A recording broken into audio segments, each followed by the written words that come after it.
Netcasts you love. From people you trust. This is Twit. Hi, this is Leo Laporte, and this is my Tech Guy podcast. This show originally aired on the Premier Networks on Saturday, January 19th, 2019. This is episode 1558. Enjoy. The Tech Guy podcast is brought to you by On Deck. Are you a small business owner in need of capital today? Well, On Deck can help with over $10 billion in loans and an A+ rating from the Better Business Bureau. On Deck is a lender you can trust. Find out more at ondeck.com/techguy.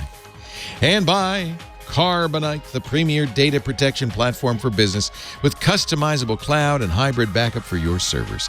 To learn more, visit carbonite.com. Well, hey, how are you today? Leo Laporte here, the Tech Guy. Yes, I'm sorry. You were hoping for the gardening show. No, it's time to talk about computers.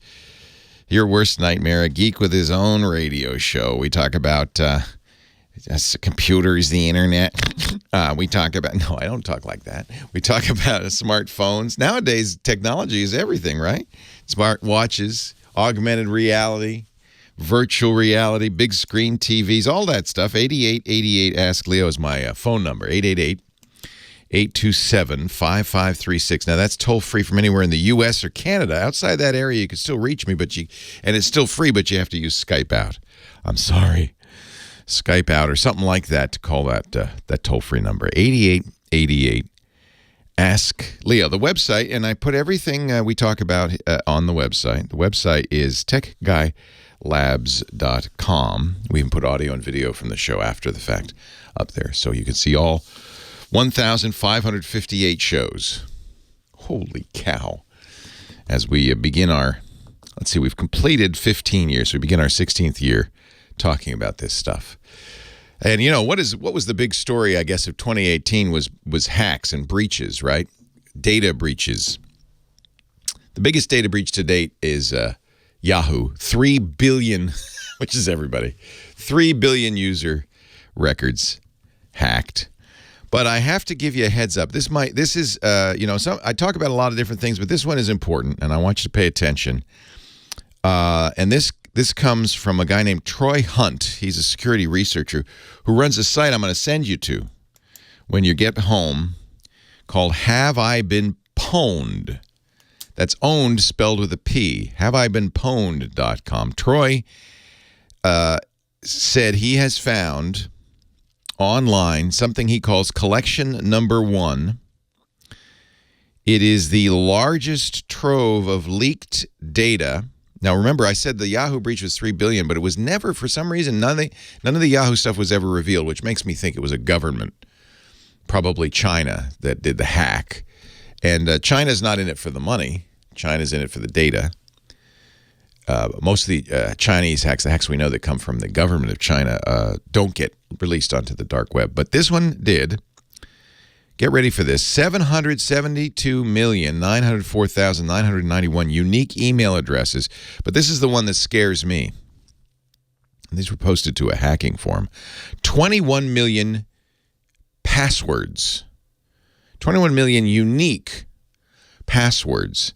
These are passwords not encrypted, not hashed, or they were, but they were reverse engineered. People figured out what the passwords were. In raw form, it's a spreadsheet, 2.7 billion rows of email addresses and passwords. It was on Mega, which is the New Zealand-based file sharing service that Kim.com created. It sat in a folder called Collection Number 1, 12,000 files, 87 gigabytes. So here's your homework. Troy's site, Have I Been Pwned, is a good site for you to know about and keep probably in your bookmarks. Have, HAVEIBEEN, and here's the only weird part, PWNED.com. Have I been, it's what the hacksaws use. So you have to understand the culture of kind of, it's not bad guys exactly. It's just the hacker culture is they like to play with words and say things funny. And in this case, instead of saying owned, they call it pwned. In fact, I've been hearing this word so long now that it seems normal to me, but I realize to most ears it will be what? Yeah, haveibeenpwned.com. Now, when you get there, you can enter in your email address and see if you've been pwned. Almost certainly you have. In other words, that your email address sits somewhere. That's not really a big deal. People can't really do that much with your email address. But up at the top of the page, you'll see on the menu a link called passwords. This is where you must go. If you have been using a password or a variation of a password on a lot of different sites, you need to enter that password in there and see if that password was revealed in one of these breaches, particularly in this collection number 1. And the reason is, if you reuse this is why we say don't reuse passwords. If you entered a password in there and you'd only used it on one site, no big deal. You go to that site, you change it, right? But if you've used it on a lot of sites and you don't remember which sites, and we all have, I have a less secure password I use. I mean, I don't care if some hacker gets into my, newspaper subscription account. Well, I guess I might if they move the address. But, there's stuff you subscribe to that you don't really, it's not like you're giving your bank account or your credit card number in there. This is my excuse. It's a bad excuse. I have a couple of passwords. By the way, I checked it and it's in there, which means now I have to go back and figure out, oh man, what sites did I use that password on? There were lots of them. And change them all one by one. And I want you to do this too. Okay? You can go directly there, haveibeenpwned.com/passwords with a capital P, or go to haveibeenpwned.com and click passwords. And if you have been a good person, a secure user, and you haven't reused passwords, then it's much less important. In fact, it'd be a pain because you'd have to go through every password you've used. Probably there's hundreds, if not thousands of them, one by one to see if they've been discovered. I would do that with, like, the important ones, your email password, your bank accounts, your Amazon, stuff like that. But the one that is really important is that low security password that you use all the time. Or maybe you don't make that distinction and it's too hard to remember passwords, you say. Most people say this. Too hard. I can't remember all those passwords. So I'm going to use my initials and my dog's name and my birthday. There are plenty of people who also say, I'm going to use 1, 2, 3, 4, 5, 6, 7. That is, actually, it's 1, 2, 3, 4, 5, 6 is the most used password. 1, 2, 3, 4, 5, 6, 7 is the second most used password. There's a list every year somebody puts out of passwords found in these databases in order of how often they've been used. Password is also a very big password. In fact, if you enter password in there, it'll say pwned. You could try it just to see. Now, if you're a really smart security person, you said, Leo, I hope you said this, I'm not entering my top secret secure password in some website you recommend. You're right, you shouldn't, except that you can trust Troy. And you should read all the things he says here. He's not saving the password. It's just looking it up in the database.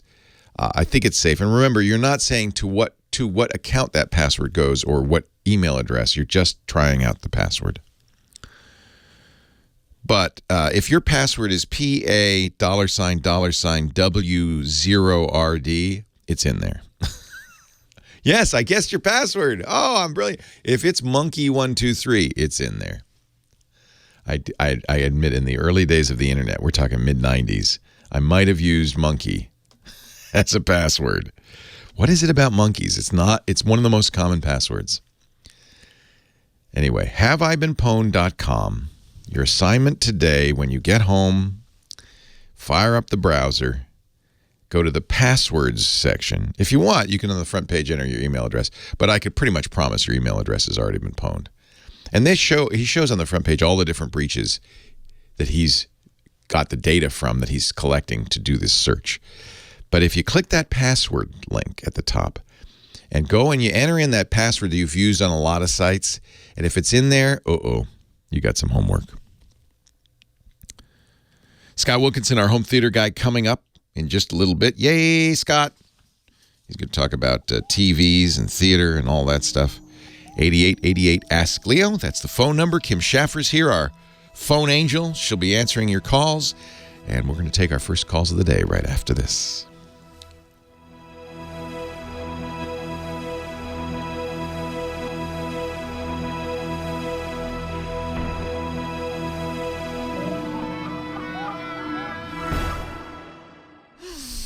Kim Schaffer. You're going to pre-record a disclaimer, aren't you? I think I'm getting to that point. Leo Laporte has no knowledge of the music performed on his program. It is performed without his knowledge or consent. He is not controlling the buttons.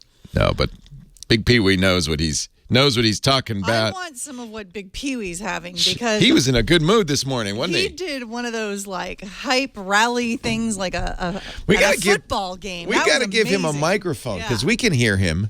The whole listening audience didn't get to hear that, but that was pretty amazing. He makes his appearances on the podcast version of the show, I think. Yeah. I don't think we mix him out. Do we? Oh, we do. Yeah, I don't think we don't even hear him in the podcasts. Just the replay that replays right after. Yeah, your reason is we don't have the rights to the Commodore's music. Yeah. So we can't play it on the... or anybody else, for that matter. Or anybody else. So people probably don't know what I'm talking about if they're listening to the podcast. Right. And I'm not going to enlighten them. So you'll have to listen. You have to listen to the radio if you really want to hear what's going on. Hello, Kim. Did you have a good week? I did, yeah. A nice soggy week. Was it soggy? Yeah, we rained. But we're glad we're not back east. We are. My mama's in Rhode Island. She's got 2 feet of snow. Yeah, I guess I'll take the rain then. Yeah. I'm glad I'm living out here. I'd have to come over and shovel it. Fortunately, grandkids are next door, so they'll be shovel. They come over and shovel for her, which is nice. Very good. So, do we have? we have. I would like to just sit and talk to you for the rest of the show, that would be great. But I don't know if that would help. No, we got to help people. That's my mission. Well, I had a caller, and he dropped, unfortunately, but he had a question that he didn't think you've ever received before. So I was really looking forward you can to ask. Well, just ask it. Do you know what it is? So he basically said, I work out a lot. I've got an iPhone or iPod that's got 3,800 songs on it. Nice. I don't want to maybe listen to the entire song, but I want to hear like 15 or 20-second snippets. Is there anything that you know of that could... That's so funny. That's how my kids, when they were in high school, that's how they listened to music. Right? Abby couldn't listen to a whole song. It's like, beep. Next. Yeah, it was so frustrating. I'd be sitting in the car. She'd have control of the iPod. She'd listen for a little bit and then skip to the next one. And I said, Abby, I want to hear a whole song. She said, no. I just want to hear 15 seconds. Yeah, so that's what he wants to do, and he wants to know if there's any function on the iPhone or iPod or iTunes that will do that. That's a great question. He's right. I've never gotten that question. Yeah, I haven't heard it. I wonder if you could make the only there is no function on the iPhone or iPod. You would have to do it yourself, probably. And I'm wondering, there is a very powerful feature on iOS 12 that I don't know if people really delve into much, but they ought to, called Shortcuts. You can download the app. It's an Apple app called Shortcuts. Isn't automatically on the phone, and Siri will do it too.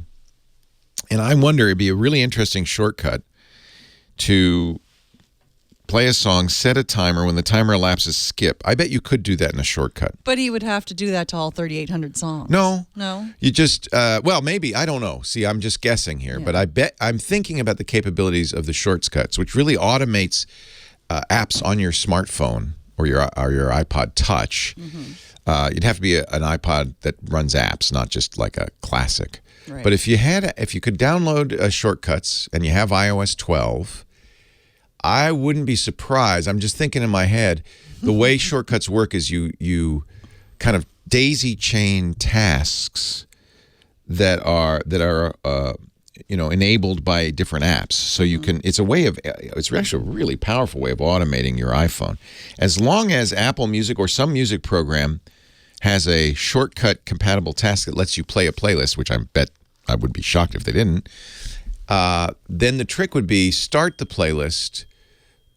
Wait 30 seconds, and then skip, which is another task that's available. Skip. I'm going to write that, and I will be back tomorrow. With an answer for Travis. Well, if I can figure it out, I'll post it on the website. I bet you somebody listening can do that too. This is actually a great excuse to delve into shortcuts, which is a very powerful feature of I'd never iOS heard of 12. it. I'll have to look at No, Apple's funny. They give people this power, but then they don't really mention it again. And it really is good. You could, of course, if you have headphones that have a skip. I have these Aftershocks.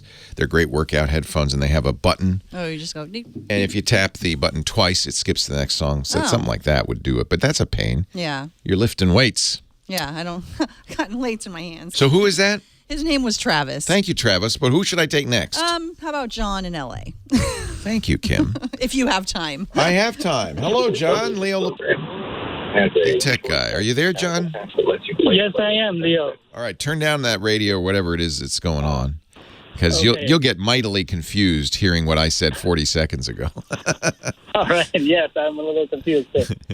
So, hey, Leo, great to talk to you. I've been listening to your show, and first time to call. Thank you. Welcome. Yeah, thank you. My question is this. I'm replacing my old computer, and I bought a refurbished one, and I don't think it has Office Suite software installed. No, a lot of people think that Office comes with Windows. It does not. It's a separate purchase. Oh, I see. So what I would recommend is this, and what Microsoft would recommend, there's a free Office that's not Microsoft Office, but it's compatible, called Libre, or Libre Office. So if you Google that, you can download that, and that's absolutely free. It's an open source project, and it does do pretty much everything Office does. It's slightly clunkier, but it's free. And then if you want the real Microsoft Office, and I should mention that LibreOffice will both read and write standard Office doc files. So there's, it's compatible, including it has a word processor, but it also has a spreadsheet and a kind of a PowerPoint-like slide program. So it does all the things that Microsoft Office does. I don't know if it comes with email, but the same people who do it also, of course, make email programs like Thunderbird. Now, if you want Microsoft Office, you have a choice of buying it outright, which is very expensive. And they still sell it that way. You can go to a store and buy it, and it's like $800. Forget about that. Or subscribe. And if you go to products.office.com, you can see the subscription choices. $100 a year for Office Home. So what is that, $7 or $8 a month? That's not too bad, $8 a month. Office 365 Personal is even less. You pay a monthly or a yearly fee. I like doing that. That's what I do. If you really need Office, I think that's the most affordable solution. And I believe there's been rumors that Microsoft is going to do something similar to Office 365 with Windows and Office this year. There have been rumors. So watch for that, too. Leo Laporte, the tech guy, Scott Wilkinson, coming up next.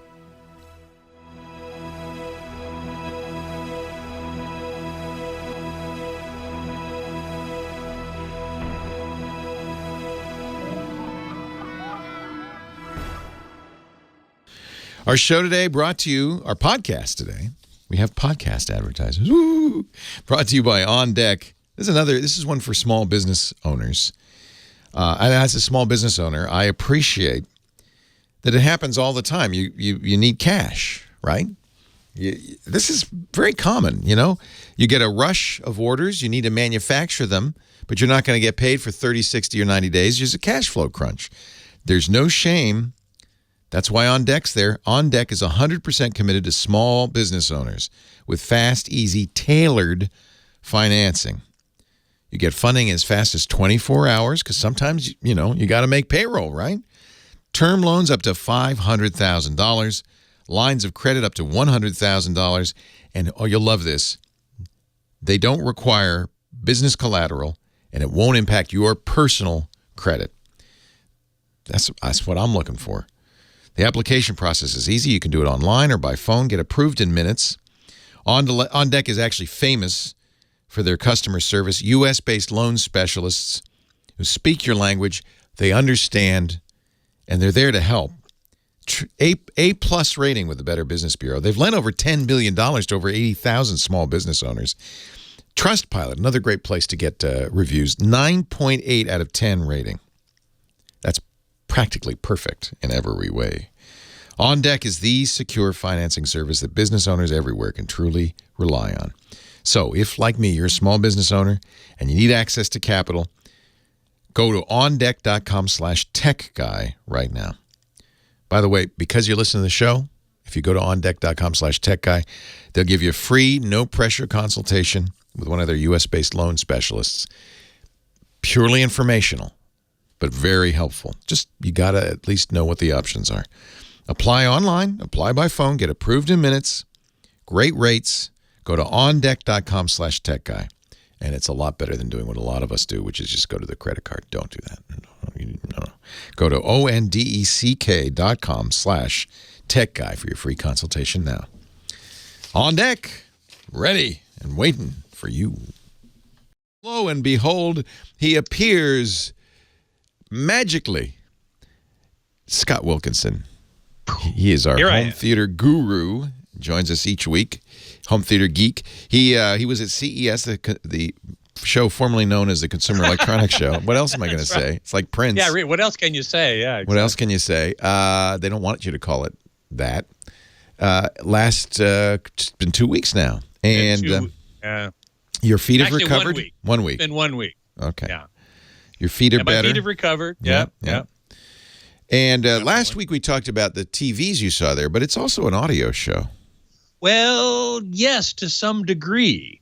One of the biggest pieces of news coming out of the show, when you went, it must have been that a lot of the high-end audio was at the Venetian Hotel. It wasn't in the convention center. No. It was down the street. Although we always had our big TWIT booth in the South Hall right next to the Earthquake subwoofers. So we'd be doing the show, and every once in a while you're... Yeah. And they're still there, and there are some audio companies in the South Hall, certainly. Sennheiser's there, Audio-Technica is there, and they all had, new products to show. But, all of us journalists always went over to the Venetian for at least a day, because there were 3 or 4 floors of audio over there. This year, there was less than 1 floor. There was like 1 wing. Why is that? I mean, surely audio isn't going away, or maybe it is. No, I don't think it is. I think the audio companies have decided to go to the regional audio shows and focus their attention on those, like Axpona, like Rocky Mountain Audio Fest in Denver. Frankly, this is why shows like CES puzzle me, because the big companies stopped going to CES, Apple, Microsoft. Well, because honestly, they can get enough attention for their products on their own, and they don't. Why announce something when everybody else is announcing something? I guess if you're a tiny little company, there's an advantage because the press is there, but there's 180,000 people. Yeah, it's hard to rise above the noise, frankly. Well, it's true. On the other hand, journalists like me have specific beats.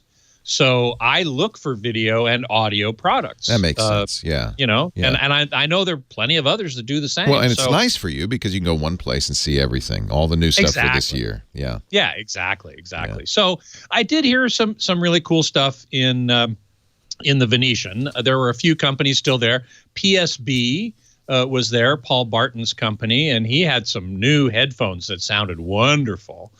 And some new speakers that sounded really incredible. ELAC, Andrew Jones is the designer there. That's the ones I want. I want to get a set of ELAC. You want to get a set of ELACs, you do. The surround sounds with the Atmos speakers. Phenomenal speakers, and a phenomenal deal, a phenomenal value. I mean, they really make speakers. He designs speakers that they sell for very reasonable prices. And but they're good. But they're really good. Really good. Yeah. Really good. Yeah. I mean, Andrew Jones, man, he's one of the best speaker designers in the world. Well, he's legendary. He's legendary. Yeah. So those were excellent too. One thing I really wanted to mention, though, was something I found in the Sony booth. Now, Sony is a big company that comes every year, and they have a huge booth. CES is big for Sony. Yeah. Yeah, it is. It's huge. They have the booth in the back. They do, up back in the back of Central Hall. You walk all the way down, 14 miles, and then you're at the Sony booth. Yeah, exactly. Well, they had something audio that I thought was pretty cool. Not unique, but cool. They call it 360 reality audio. And what it is really is virtualization, headphone virtualization. Now, we've heard this before, and what that means is inside your headphones, you get the impression that you're listening to speakers that are outside of your head. Normally, you're listening to headphones and you hear the sound, and it sounds like it's all in your head. But with virtualization systems, it sounds like it's outside your head. And Sony has a new system that does exactly that. And what was cool was they had in the demo room a 13.2 speaker system. So they had 5 speakers around at ear level, 2 subwoofers, and 5 speakers around above your head. And they played a little bit of music on that, and it sounded really great. Then they stuck little microphones inside. There were 6 people, and they put these little microphones in each of our ears, and they played some test tones. After which they put on the headphones, and the system had automatically and immediately modeled the exact way in which sound diffracts around my head as compared to the guy next to me, as compared to the guy in front of me. And they were all different. And so then they put on the headphones. They said, okay, listen to the same music again. And we did, and it sounded all the world like music was coming from those same speakers we had just heard a moment ago. It was really quite remarkable. And Sony, with this system, is targeting music. They specifically, during their press conference, they had Pharrell Williams come on. Oh, I love Pharrell. And he's great. And he is way behind this. They demoed it for him, and they brought him to Tokyo, and they showed him all the stuff. And he said, oh, yeah, I want to mix my music in this. And then later during the demo, we heard a piece by... who was it? Olivia Noel, that had been remixed for this system. And I asked the question, well, people have tried multi-channel music before, and it never really took off. What makes them think this is going to be any different? And the answer is headphones. Because who's going to put 13.2 speakers in their room to listen to music? Nobody. Yeah, nobody. Nobody's going to do that. Ain't nobody going to do that. But everybody's going to listen to headphones. Everybody does listen to headphones. Good headphones are, I think, a requisite for somebody who likes to listen to great music. Because at least you can, absolutely so. And they're not, compared to buying a whole set of speakers, that expensive, right? That's right. That's right. I mean, they can be. You can spend $50,000 on a pair of headphones. But a good pair of, generally speaking, they're under well $1,000. under $1,000. Yeah, exactly right. Exactly right. And if you can get this really spacious feeling of music sort of all around you while wearing headphones, that's a wonderful thing. It's really a wonderful thing. So, they're focusing on headphones and streaming. And so they're working with streaming providers like Tidal and Spotify, Deezer. Yeah, exactly. And getting them to encode this music, which needs to be remixed into multi-channel. It's an object-based system, much like Dolby Atmos. So you don't have to have a specific speaker setup. They move sounds around in a 3-dimensional sound field, and they have this tool that producers can use to do that. It was very interesting, very effective, and I really hope to see them succeed and artists to pick this up and mix their music that way. Because I've always been a big fan of multi-channel music. Yeah, I really like it. Yeah. Although, what format do you buy it on? I guess nowadays you can download it. It's streaming. Yeah, it's downloaded or streamed. Okay. Yeah, exactly. It's not on a disc. Because the Super CD and the Super Audio CD, SACD, and DVD audio. Right? Yeah, they're all gone. Yeah. Except for some audiophiles who still use them. But no, this is all downloaded and streamed. Yeah. So it seems to me to be a pretty interesting new approach to multi-channel music. Scott Wilkinson, he's our home theater geek, and now you know why. If you want to spend money, talk to Scott.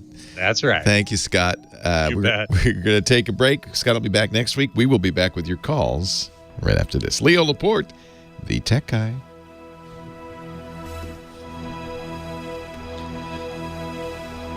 So it looks like if I were to purchase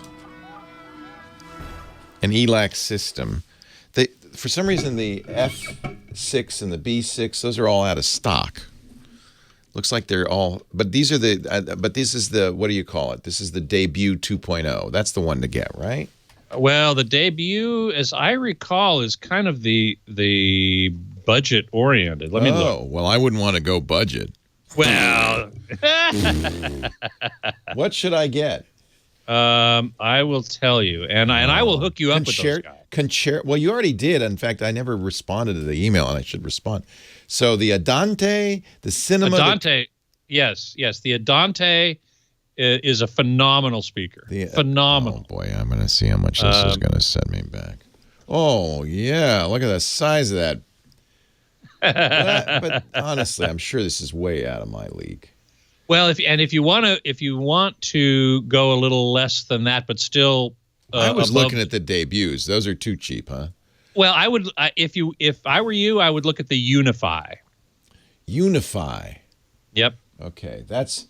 I think that's what you told me last time. Yeah, I'm sure it is. Yeah, Unify. Okay. The Unify is a phenomenal value, just beautiful. Okay. There's the towers, but they don't have Atmos in this one. So do you get? You get. I'm pretty sure get some separate. else. You get a separate Atmos that's sitting on top. Atmos. Okay. Yeah. Because I was actually, when I looked at the these are a little more pricey.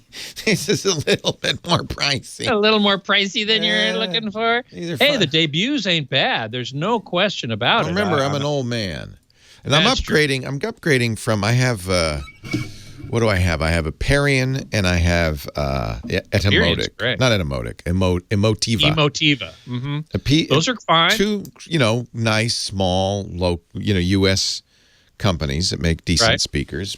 Yep. But this would be an upgrade from that, though, right? I think so. Yeah. Okay. I mean, the Emotiva is probably the what were the other ones? Now I've forgotten already.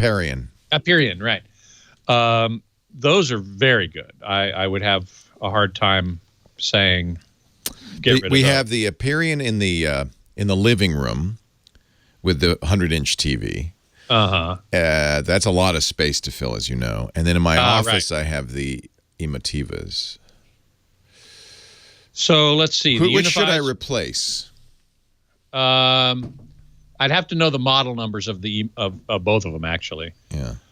But if you send me the model numbers, I'll give you a better recommendation of which ones to replace. And ELAC, according to Subaru, is introducing its Carina speakers. Is that like an ocarina? Now I'm not sure where these all fall. I mean, I know Debut is the entry level. Yeah. Unify is a step up from that. That's the one you like. I get the Unify's not outrageously Not expensive. outrageous. The Adantes are the step up from that, I believe. Let's see. How much are the Adantes?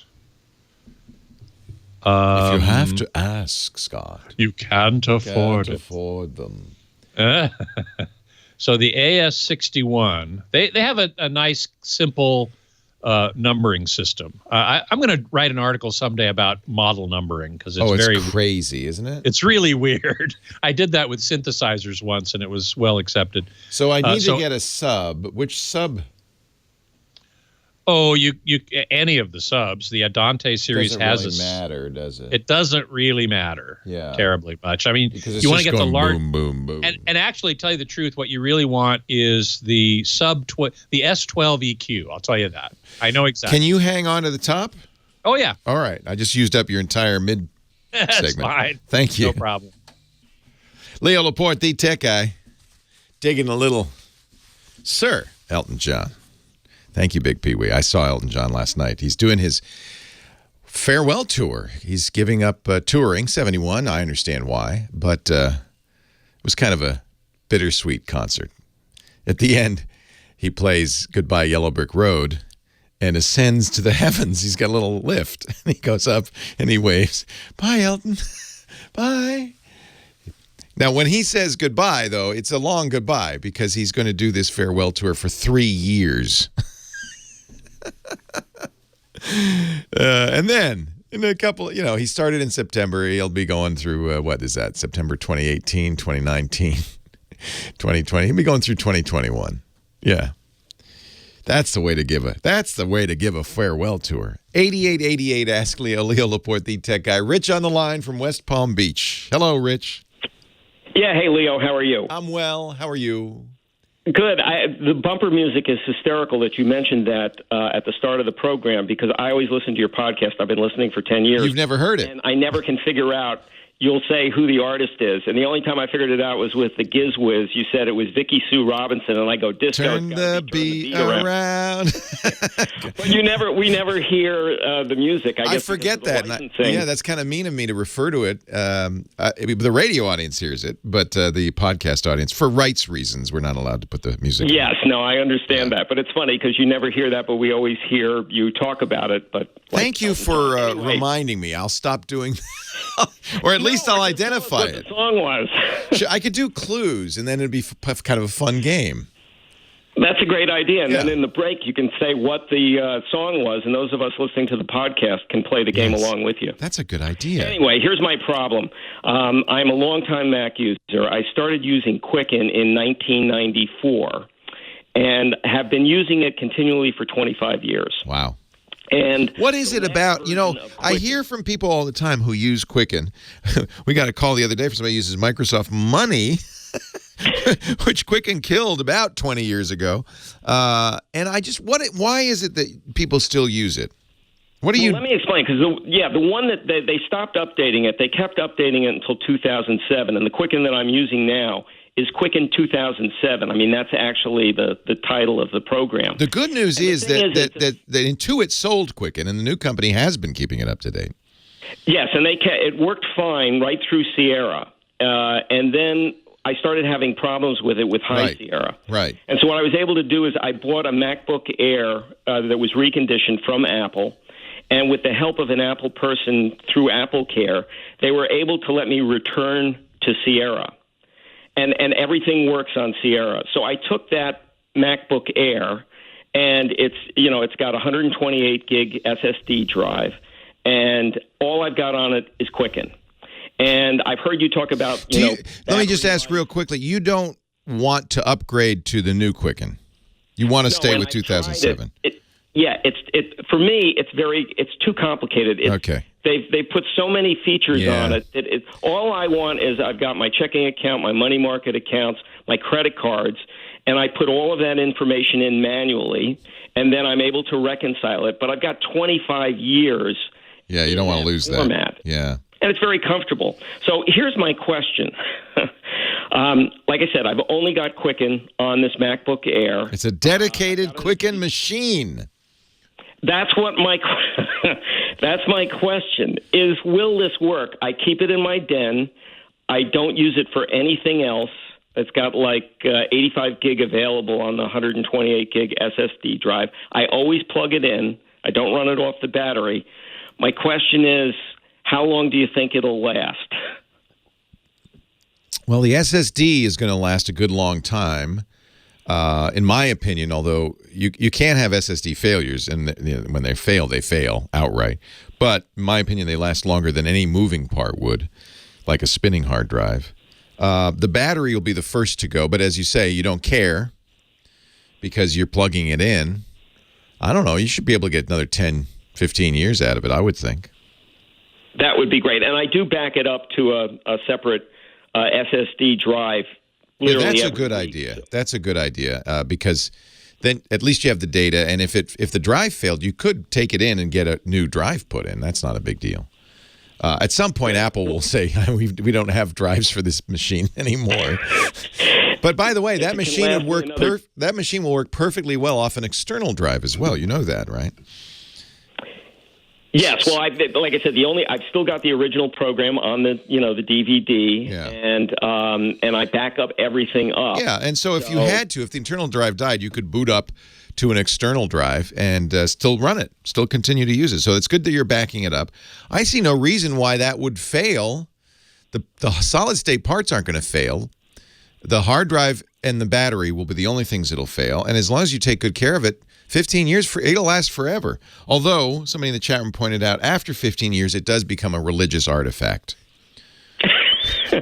But that's fine. Can I ask you one quick question that's related to that? Yeah. I've got a MacBook Pro as well. I'm an amateur television guy. I mean, it's really lots of home movies, but I've been doing it for 15 years. Fun. And that's a great hobby. And it is fun. And Final Cut Pro works great. Well, I just got a notice, which I'm sure a lot of other people got. They're changing from, and I'm not a geek, so I don't know, from 32-bit to 64-bit. Yeah, this is going to be a problem going forward. All of the Mac operating systems will require 64-bit software next version. So they say your legacy media, the things that I've got drives all over the place. Those will all still not work. going to be able to be accessed. Oh, well, I don't know about that. That would be nutty. But maybe, I mean, if Apple said it, then, the thing is not to upgrade to the new operating system. Well, that's my question. I've got a MacBook Pro. Yeah, don't ever upgrade. Okay, that's exactly what I was going to. Can I do the same thing with my MacBook Pro and Final Cut that I'm doing with my MacBook Air? Absolutely. Yeah. And the good news is Apple continues to do security patches for older versions of the operating system. I suppose at some point they'll stop doing that as well. But that's a secure machine. I wouldn't worry too much about it. How are you on High Sierra? No, I'm on Mojave now. All right. Stay at Mojave. That's the last 32-bit compatible version. Just stay. Don't move. And they won't force you to move either. That's perfect. You've given me the answer that I was hoping for. Yeah, you're and I think we're going to see more and more people doing this. An antiquarian. You like the way it used to be, and why change it? And, there is a lot in the tech industry of change for change's sake. You don't need to give Quicken new features. You don't need to give Office new features. You don't need to give Word or you don't need to give Windows new features. You don't need to give Mac. It's fine. It works. But people wouldn't buy new stuff if you didn't upgrade it. If Quicken came out and said, we're going to make this work on Mojave, I would pay another $39 to keep. No, they'll never make Quicken 2007 work on Mojave. I'm pretty sure of that. Intuit's abandoned Quicken. Thank you very much, Leo. Yeah. That's great information. Yeah. These things are. This is, in a way, the tragedy of all of this. It's the same with your smartphone. That's never going to break. These aren't going to wear out. This is not an automobile. These will last forever. Solid-state parts don't go bad. They don't rust. They don't corrode. They don't wear out. They go obsolete. And a lot of that, in my opinion, obsolescence is created by the companies that want to sell you new products. That's as simple as it is. If you want to use new software, you'll have to get new operating systems or new hardware. But if you don't care, if you've got the program you want exactly as you want it, you're good. You're golden. Just don't upgrade the operating system. Our show today, I think we're going to get this call a lot more, to be honest with you. Antiquarians. Leo Laporte, the tech guy.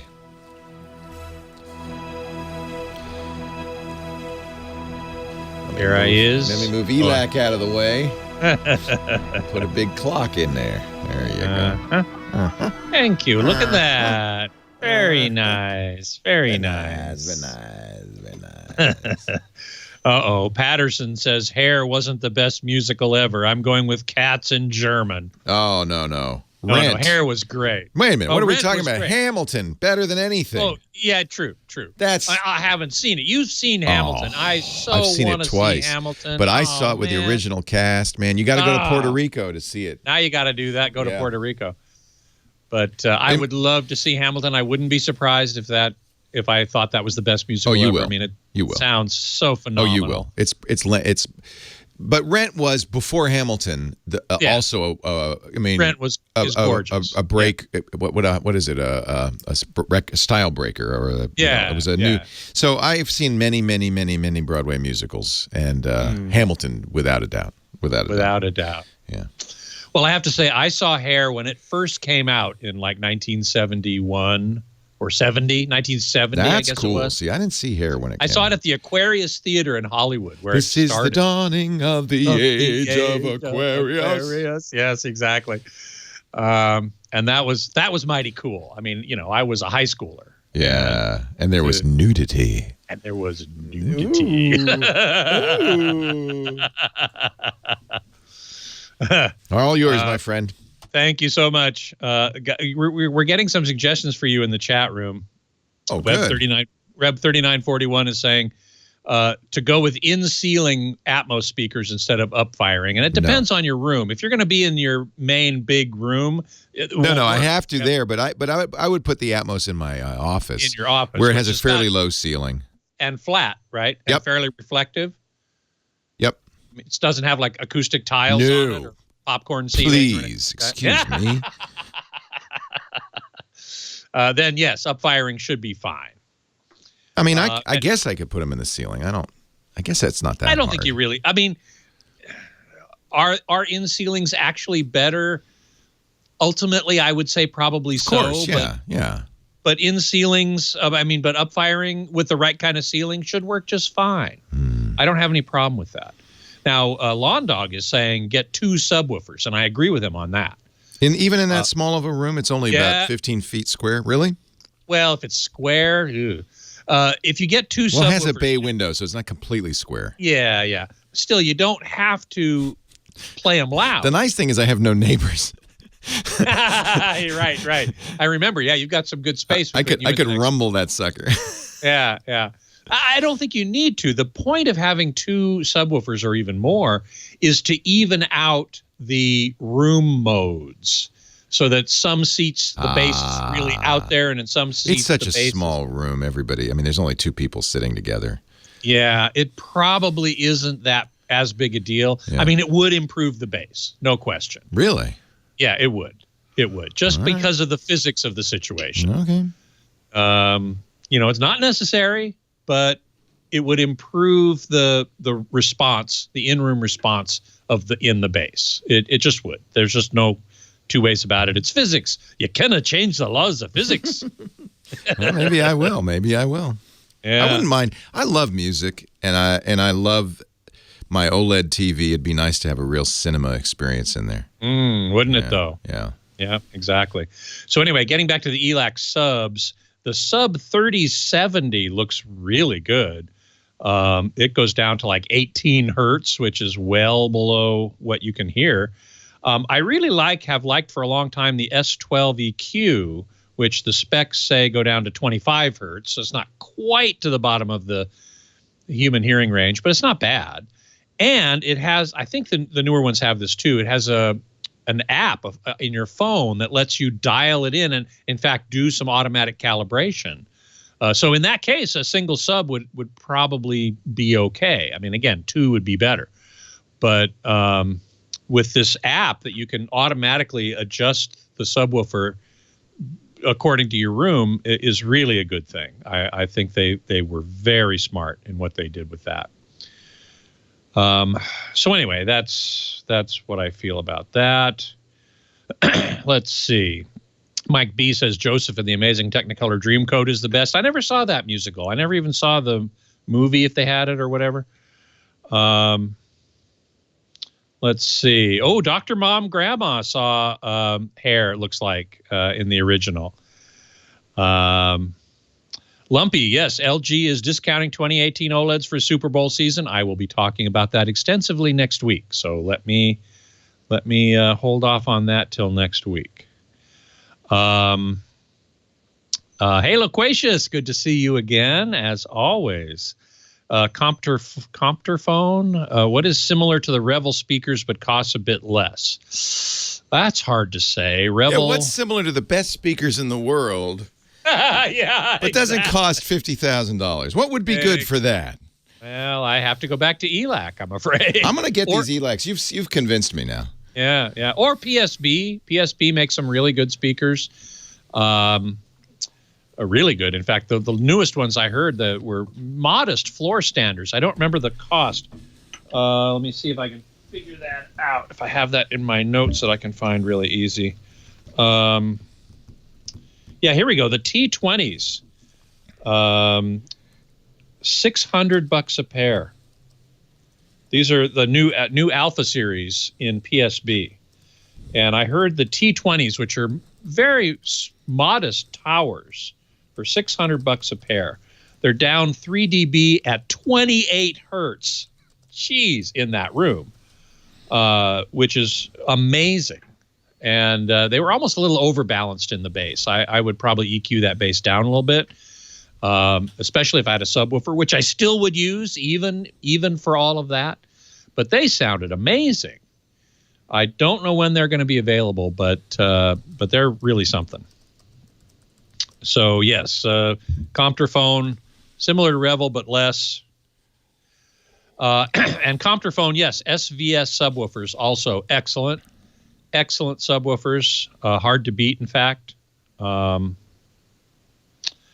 So that, you know, I'm a pretty big proponent of using the same brand and even the same line of speakers for your main surround and even Atmos speakers, but the subwoofer is somewhat less important in that regard. I mean, it's really important, but somewhat less in that regard. Yeah. So you could get SVS subs with ELAC speakers if you wanted. I wouldn't see that. Scott, have a wonderful week. Thank you. I will look forward to seeing you next week when we will talk Super Bowl TV deal. Yeah, baby. Woohoo. All right. We don't even know who's going to be in the game, do we? Not yet. We're watching. We're watching today and tomorrow. Finding out. We'll find out. We got playoffs for the next few weeks. See you, Scott. See ya. I can tell he's really into sport ball, huh? Well, hey. How are you today? Leo Laporte here, the tech guy. Yes, it's time to talk computers and the internet and home theater, digital photography, smartphones, smartwatches, you know, all that jazz. 8888 Ask Leo is my phone number. If you have a question, a comment, a suggestion, 888-827-5536. Let's talk high tech. Website, techguylabs.com. That's free, no sign up, no cost. Love to hear from you. Techguylabs.com. It's a great place to find stuff that you hear on the show. You don't have to write anything down. We're writing it all down for you. But also to leave your comments if you have. You don't need to shout at the radio. If you have any thoughts, something Leo said was all wrong, no, don't suffer in silence. Go to techguylabs.com and comment. We divide the page up into shows, and each show up into hours, and each hour up into questions. Should be able to find that exact question and answer it right there. Penny in Seal Beach, California is next. Hi, Penny. Hi there. Good morning. How are you? Good morning. I am well. And how are you? Doing fine, thank you. I've got a couple of questions here. One is I had installed a security system. I'm not sure if I can say the name or not. You can always say the name. Okay. It was WebRoot. And it is asking me, because it's expired, to either renew or uninstall. Uninstall. Okay, so when I want to I was afraid of uninstalling it because I didn't know if it was going to mess up something. Because I've heard people calling before. Yeah, yeah. So antiviruses. I have to explain all of my thinking around this because a lot. And by the way, it's not a bad thing to have an antivirus. If you really feel like you need extra help, I certainly would install it on a teenager's computer. But you should understand that, and WebRoot, of all the antiviruses, I like the ones like WebRoot that have an online component because they can keep up to date faster. So there is an advantage to using WebRoot. There are a few others that do the same kind of thing, and that solves one of the complaints I have about antiviruses, which is hard for them to keep up to date. Most of the attacks you're going to face are so new that the antivirus doesn't know about them. On average, antiviruses only capture about half of the attacks. So that's part of the problem, is you get this false sense of confidence. Now, half is better than none, but there's another problem, which is, and you're kind of alluding to it a little bit, which is antiviruses hook deep within the operating system. And in order to do that, they actually put you at risk. Because if there's a flaw in the antivirus, and this has happened to some of the big name antiviruses, a bad guy can use that to attack you, can get in through the antivirus and get into a lower level than he could if it were just a user level application. And that's why it's hard to remove. There's two reasons it's hard to remove. One, because it's hooked so deep in the operating system. Two, because they don't want to be easy to remove. Otherwise, the viruses would just remove them. The reason I don't recommend antivirus if you have Windows 10 is it comes with Microsoft has a very capable security system, including an antivirus that comes with Windows 10. So you don't really need another one. Okay, so I can uninstall it, and I shouldn't have any. Well, I would try uninstalling it, but you may, in many cases with the antivirus, you also would go to the site, the company's site, and see if they have a standalone removal tool. They often do, because you need another app to kind of smartly remove all of the junk. Okay, standalone removal tool. Yeah. Okay. You probably won't. I haven't ever uninstalled WebRoot, so I don't know. This is the case with Symantec's antivirus, Norton antivirus, McAfee antivirus. In those cases, they do have a separate removal tool specifically for this reason. Okay. My other question is, I would like to remove text messages from my iPhone and save them. I don't know how to do that. I bought an iExpand flash drive. Yeah. And it doesn't save text messages. No, because they're kind of in a different spot. So the easiest way to do this is if you have a Macintosh. I don't. Yeah. The way Apple Messages works is it can, if you turn it on, and you have to turn this on, it's a switch in your iPhone, store it in the cloud. Store those messages in the cloud, which means they're accessible to your computer. In fact, you may not have to have a Mac. You may be able to just log into iCloud and see those messages. I can't. I don't even know where to start with this one. I'm tied in with someone else's phone. And I can't get untangled without I understand. Taking everything off. I understand. Starting fresh, and that's what I'm trying to do. Is I want to get it off so I can empty everything on the phone. In order to, first of all, if it's tied to his iCloud account, you'll need to get him to release it.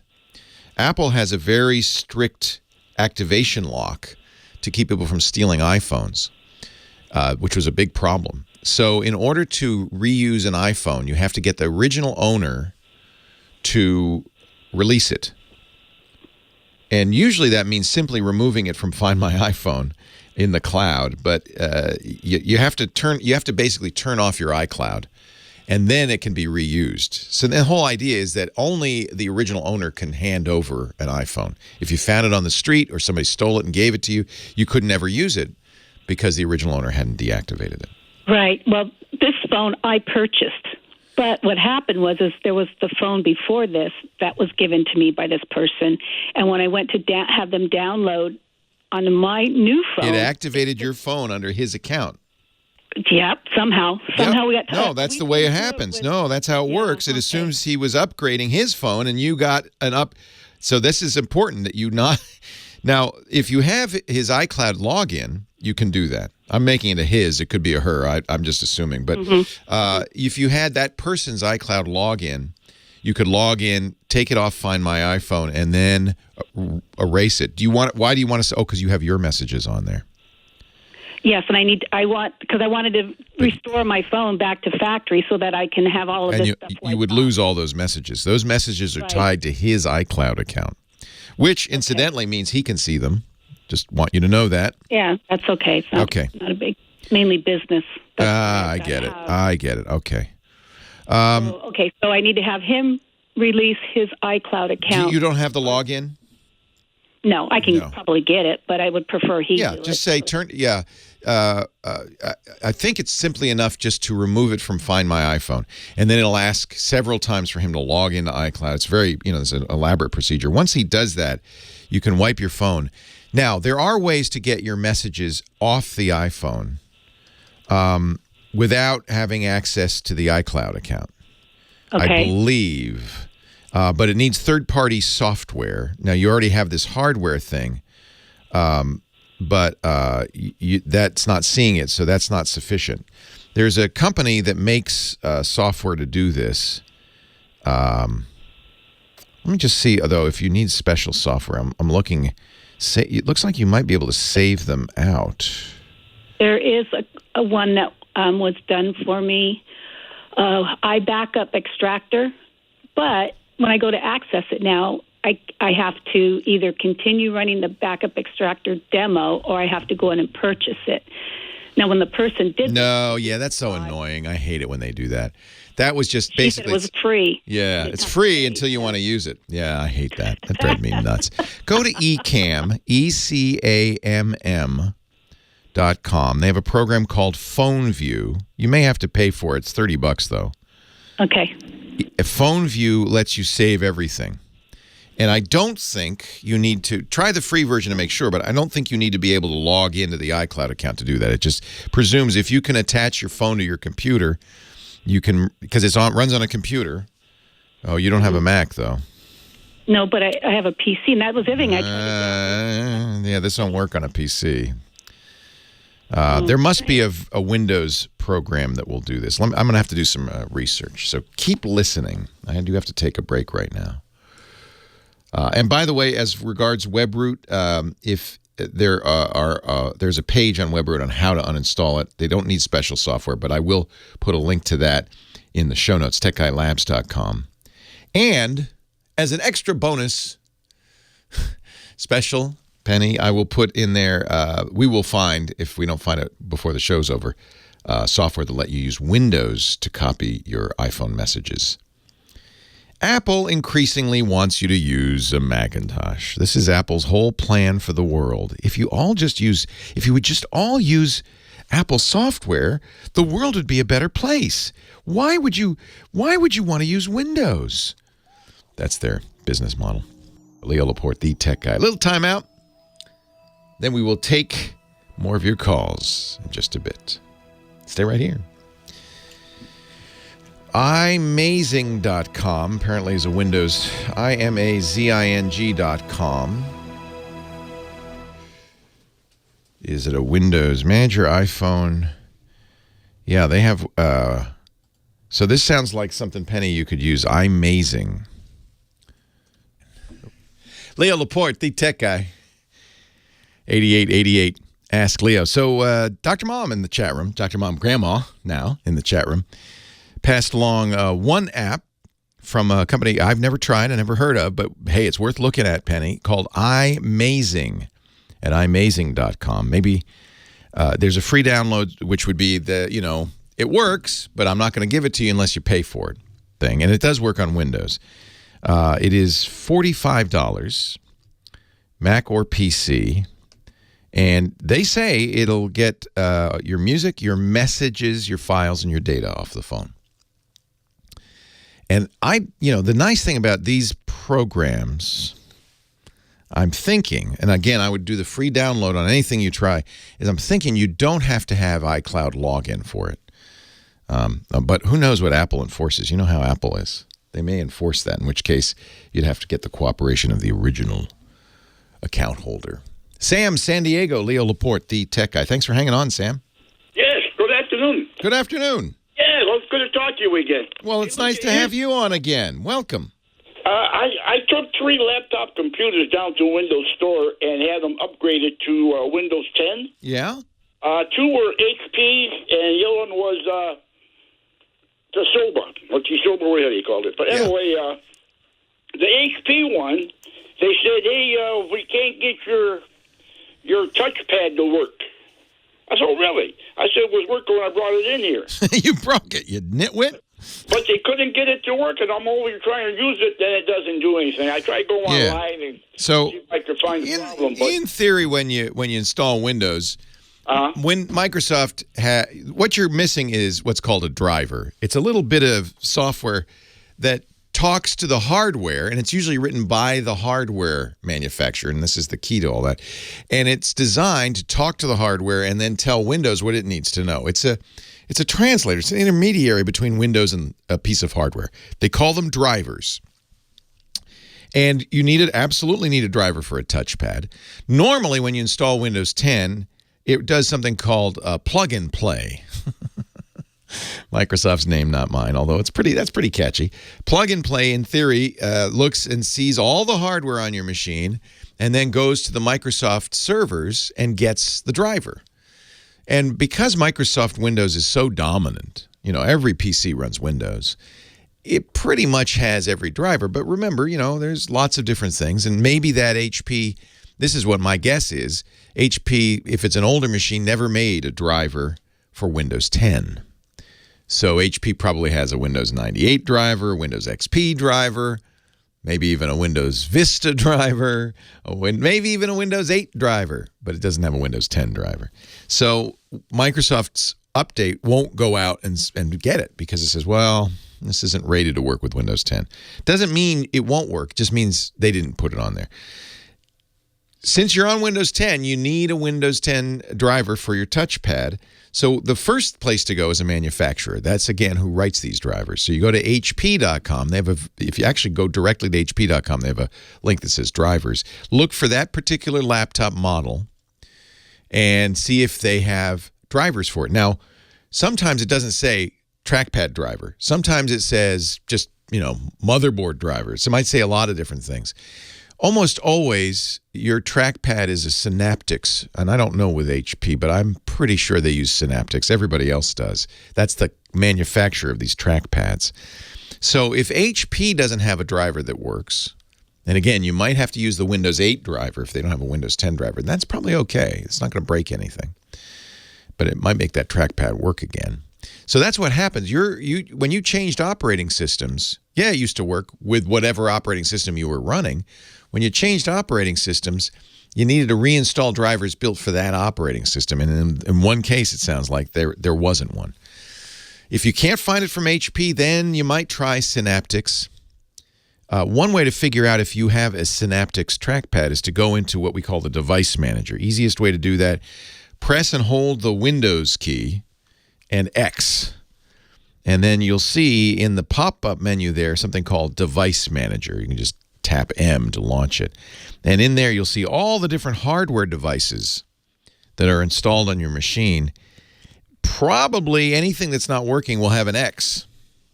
It's broke. It's not working. All that means I don't have a driver or I don't have a working driver for it. So look, to see where the X's are.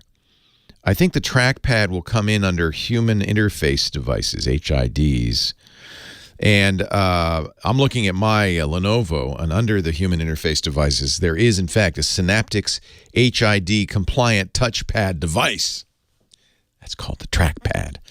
So if you have a Synaptics, it'll show that because it does it questions all the hardware, but it will have an X across it or an exclamation mark on it. It'll have something indicating this thing isn't running. And it's, so if that's the case, then you have Synaptics. You can try getting it from HP first. If that doesn't work, try getting it from Synaptics. But that's what you need. You need a driver. And in most cases, even though Windows wouldn't install it, a Windows 8 driver, maybe even a Windows 7 driver, should work. You just have to find it. Windows didn't go out and get it on its own, in other words. That's pretty common. The driver model changed over time, but sometimes older drivers work just fine. I would get the most recent one you could, obviously. And if there is no driver for Windows 10, if there's some reason that, HP or Synaptics never made a driver for Windows 10 for that particular piece of hardware, you're out of luck. You can use a mouse, though. Just plug it in, and you'll be stuck with that. But I don't think you will be out of luck. Synaptics is so widely used.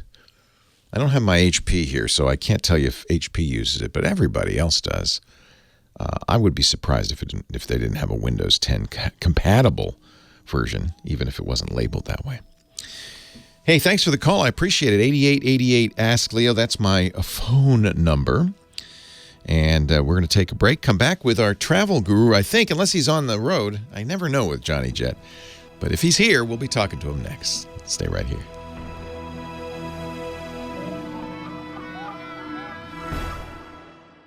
Leo Laporte, the tech guy. 8888 Ask Leo, the phone number. Let me remind you, the website is techguylabs.com.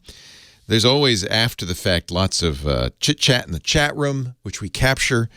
And so sometimes the answer evolves through the chat, thank the help of the chat and through other callers. So all of that will always end up on the website, and that's free. You don't have to sign up for that. TechGuyLabs.com. Johnny Jet is not here. He is speaking at, I forgot, he told me last week at the San Diego Travel Show, right as we talk. So I hope if you're lucky enough to be down there, I hope you're there, in which case you're not hearing this. So forget I mentioned it. But he will join us next week at this time. 8888 Ask Leo. The phone number, that's another way you can talk back. You can always call in and say, hey, what about this? Larry, Culver City, California. Hey, Larry. Hello. I had a computer that finally went dead on me. Oh, I'm sorry. So I went to Costco and bought the special. It's a Dell XPS. Yeah, those are nice. Yeah, and I'm a big fan, actually. I love the XPS. Yeah, I'm not having any problems with the computer. It's getting files from the old computer. I can't turn it on. You can't turn it on? No, it won't boot up. Can you open it up and take the old drive out? Well, that's what I was going to ask you about. I went online and read about something about a docking station for the... So the easiest way to do this is, if you're not going to keep that drive and continue to use it, which you probably shouldn't. If it won't boot, that sounds like maybe the drive's starting to fail anyway. But if you just want to inexpensively attach it to the Dell, which is a laptop, you can't put it in the laptop, obviously. You have to... This is a desktop. Oh, the XPS desktop. Oh, all right. So you could, one way to do this simply enough, if you can open up the desktop, is take out the old computer, take out the drive, and put it in the desktop. But as somebody told you, you can get also a USB enclosure for it. But the cheapest way to go is with a little, they call it the Swiss Army knife of drive connectivity. It's $45 from newertech.com. They call it their USB universal drive adapter. And one of the reasons, if you think NEWER, newer, tech, TECH. And the thing about this is, if every tech guy has one of these, or ought to have one of these, if you ever work with drives, because it's just so hideously useful and it's so affordable. But remember, it's not intended for long-term use because the drive is going to be out in the open. It's going to be exposed. But what it has is it has a USB cable on it, a power cable on it, and then it has a variety of connectors on either side designed to attach pretty much any kind of hard drive you might have, including laptop drives, desktop drives, SATA, IDE. It's kind of a universal doohickey that will plug into the drive, power it if it needs to be powered, and then make it a USB drive. So you can then open it on your new computer on your XPS and copy whatever you want, as long as that drive is still functional. Of course, if the drive isn't functional anymore, none of this will work, but at least it will let you know. You know, it depends on why the machine stopped booting. If it stopped booting just because the boot sector was flaky or the operating system was messed up, then you still should be able to see your data. And this doohickey will let you do that. I think it's a very nice device. Go ahead. Swiss Army, NewerTech, is that it's newertech.com. It's right on the front page there. They call it their USB universal drive adapter, $45. Again, you could, but I wouldn't leave the drive out on the open desktops for years or days or even hours. I mean, the idea is connect it up, copy the stuff off, then disconnect it. And then is there any transfer software? No, you don't need anything. What will happen when you plug it in via the USB port, if it's functioning, is it'll show up on the desktop as a USB drive, and you just open it and see what's on there and copy what you can. And at that point, if you wanted to, you could try running something like SpinRite on it to try to save it. But drives are so cheap now, I don't think it's worth saving it. I think the real thing is spend $45 for this adapter. You'll use it again if you ever work with hard drives. And even if you don't, $45 will get you all the, if the data is accessible. That's the big question mark, right? Yeah. We don't know what shape that drive's in. Yeah. Okay. I like this thing. I tell everybody to get one of these and just, if you work with drives, have it in your toolkit. I got one other quick comment. Sure. You talked earlier about going to buy a copy of Microsoft Home and Student. Yeah. And again, I went to Costco and bought that. When I tried to install it, somehow I got referred to some third-party idiot that wanted access to my computer. Oh, dear. Yeah, no, don't do that. No. And so I called Microsoft. Yeah. And they put it in for me. Oh, that's nice. Yeah, Microsoft, and I found Microsoft and Dell to be very, very easy to deal with. I agree with you. And of course, you paid what, about $150 for that home version? Yes. Yeah. And that's, the advantage of the subscription. Microsoft eventually is going to move everybody, even Windows users, to a subscription model. That's their plan, has been for more than 10 years. They're finally getting there. The advantage of that is you get automatic updates. You get a bunch of storage. You can, if you buy the $100 a year version, you can put it on up to 6 computers. So for me, that's the obvious choice for me. Your version can only be installed on 1 computer at a time. You have to deactivate it and activate it somewhere else. With 6 computers, I could put it on a Mac, a PC, my office computer, my laptop, and still have a couple more. So I think that's a pretty good deal. But yeah, if this is, I'm going to use this word, antiquarian. I don't know if that's the right word. I need to come up with maybe a less mean-sounding word. But I think increasingly, computers have been around long enough, 30 years, almost 40 years, personal computers have been around. There are lots of us have a notion about how it should be. And one of those notions is, you go to the store, you buy software in a box, you come home and you install it. That is not how it works these days. That's like the vinyl. That's like going out and buying a record. Yeah, there are people who do it and like it. I'm not saying anything against them. But nowadays, companies want you to download software and oftentimes subscribe to it. That's where Adobe's going. That's where Microsoft's going. And if you think about it, it's not mere greed. It sounds like greed. It's really a more reasonable setup for them because their expenses continue. Their one-shot purchase doesn't cover support, doesn't cover continued improvements, doesn't cover updates. So they have to price it at a point where they pay for all of that, and they have to kind of guess ahead of time. Whereas if they do a subscription, they get a steady $8 a month, but that kind of subsidizes continued work on the product.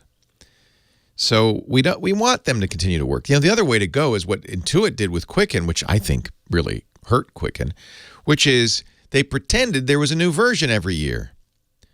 They didn't charge you a subscription. No, you buy it outright. But every year there's a new version. That's a subscription, folks, by a different name. And I think costs more and is more annoying. And that's why there's so many people running Quicken 2007, like our earlier caller, because they refuse to do it. But what happens is it stops working. I like the subscription. I know people don't like it. You're going to see subscriptions for routers, too. Plume's already doing that. You pay a monthly or yearly fee for your router, for your hardware. But it kind of makes sense. If you expect them to keep it up to date and fix security holes and give you new features all the time, it makes sense. In some ways, I'm still an antiquarian. I admit it. I like fountain pens. 8888, ask Leo. We'll take more calls right after this. Leo Laporte, the tech guy.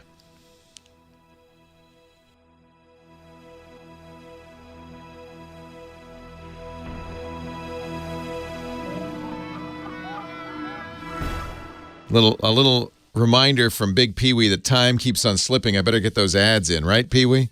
Leo Laporte. Leo Laporte, the tech guy. 8888888888. Oh, no, that's too many. 8888 ask Leo, the phone number. Caleb, Newport Beach, California. Hello, Caleb. Hey, Leo. How's it going today? It's going great. How are you? I am doing absolutely fantastic. I wanted to say thank you for having me on the show and then just for doing all these podcasts. I listen to them. Oh, thank you for listening. Office. Yeah, I started listening about 4 months ago. Oh, you just every discovered. Day now. Oh, nice. Yes, sir, and I love it. I hope you make it a habit. I do. I started a WordPress blog from listening to you guys. Oh, good. Love Twit. Thank you very much. Twit, TWIT, This Week in Tech is our podcast network, and it's at twit.tv. This show's part of that network, but there's, a dozen other shows that we do as well. Thank you for listening. I love it. I appreciate it. Thank you, Caleb. Of course. So I just had a quick question for you, Leo. Yeah. I recently left Apple's walled garden, and I switched to Google. I got a Pixel phone, Pixel book. How is life out there in the fresh air with where everything is beautiful and the trees and the leaves? How is that out there? It's absolutely amazing. I love it. People at my work make fun of me all the time because they're all Apple people, and I'm the only one that doesn't use it. Well, you know how it is. When you're in the walled garden, you look out, all that freedom scares you. Very true. So my question for you is I replaced everything except for a tablet. I had an iPad Mini 4 is what I had, and I loved it. I used to teach. I'm a teacher part-time, a pastor part-time. Nice. And so I use a tablet to put all my lessons and sermons and everything on. So you use it to, instead of paper, you use it to read your sermons, things like that?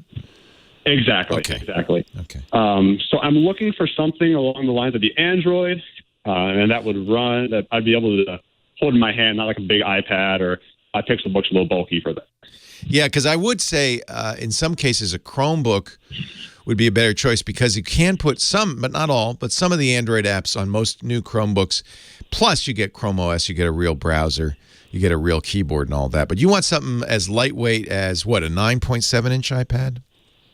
I'm looking more at a Mini. Like I was. I was looking more at Huawei's M5. Yeah, Huawei stuff is very good. Android. I'll tell you this though up front, so you know, Android tablet is not as good as iPad. The Android apps really are not. They're not as well tuned to that big screen real estate as I'd like to see. It's a bit of a disappointment, and I don't know why that is. Except I guess the success of the iPad has kind of pushed people in that direction. So while there are very good, I mean, hardware-wise, very good tablets out there. Samsung also makes excellent ones. I think Huawei does. Huawei is, of course, currently a little bit under a shadow. And a little bit. You know, I have mixed feelings about this. It's getting clear with all the prosecutions. Huawei, one of the Huawei representative security guy has been prosecuted as a spy in Poland. Another Huawei executive arrested for spying in Canada. The U.S. government has said don't use Huawei gear in mission-critical businesses.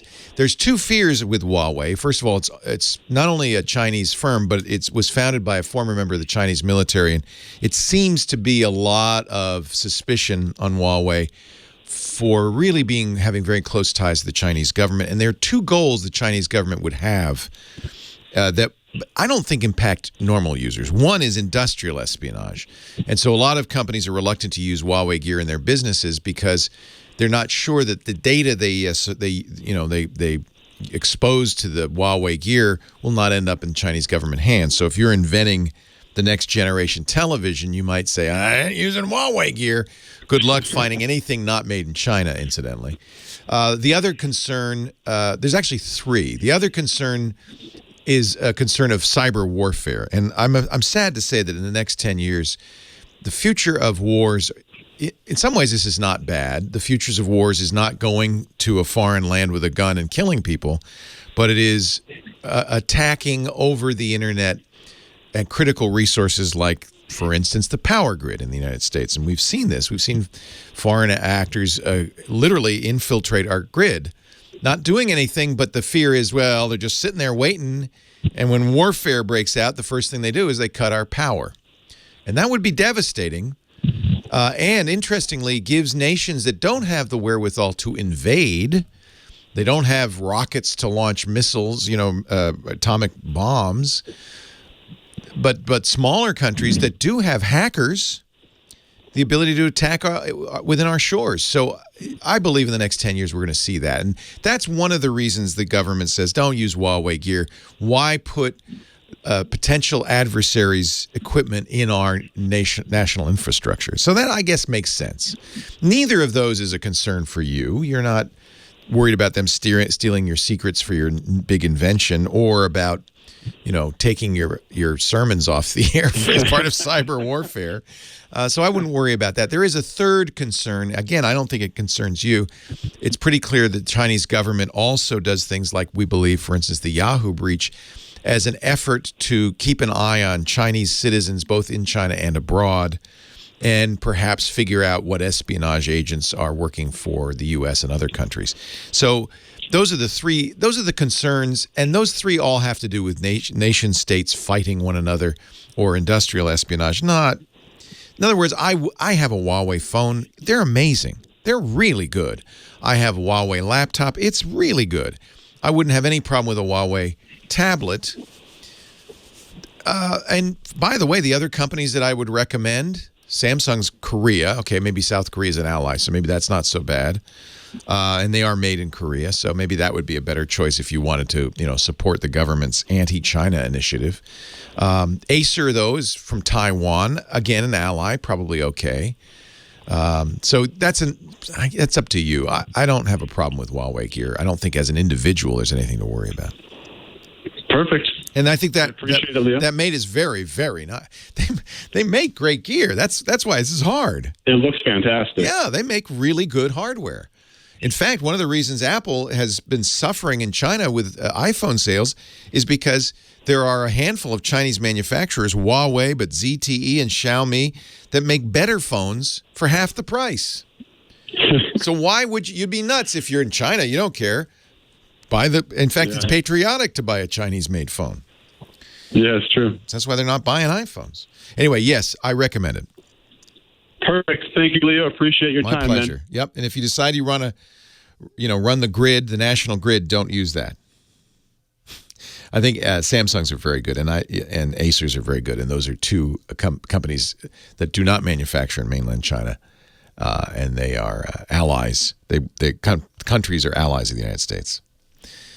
Yeah, I'm serious though about this issue of cyber war. I think this is the future of warfare. It's too dangerous, honestly, these days with nuclear weapons to start a shooting war. It's also hideously expensive. What country is going to invade our shores in the United States? What country is going to send 1 million troops? Even China doesn't want to do that. What would you gain that would make up for the immense cost of that? Nothing. On the other hand, getting a handful of hackers together, subverting elections, shutting off the grid, those things are cheap and easy. That's the future of warfare in the United States. Maybe instead of building a wall in the southern border, we should build a beautiful firewall. But there's a risk to doing that, too. I mean, this is the risk China has. They do have the Great Firewall of China, but when you cut yourself off from the rest of the world, there are downsides to that, too. It's complicated.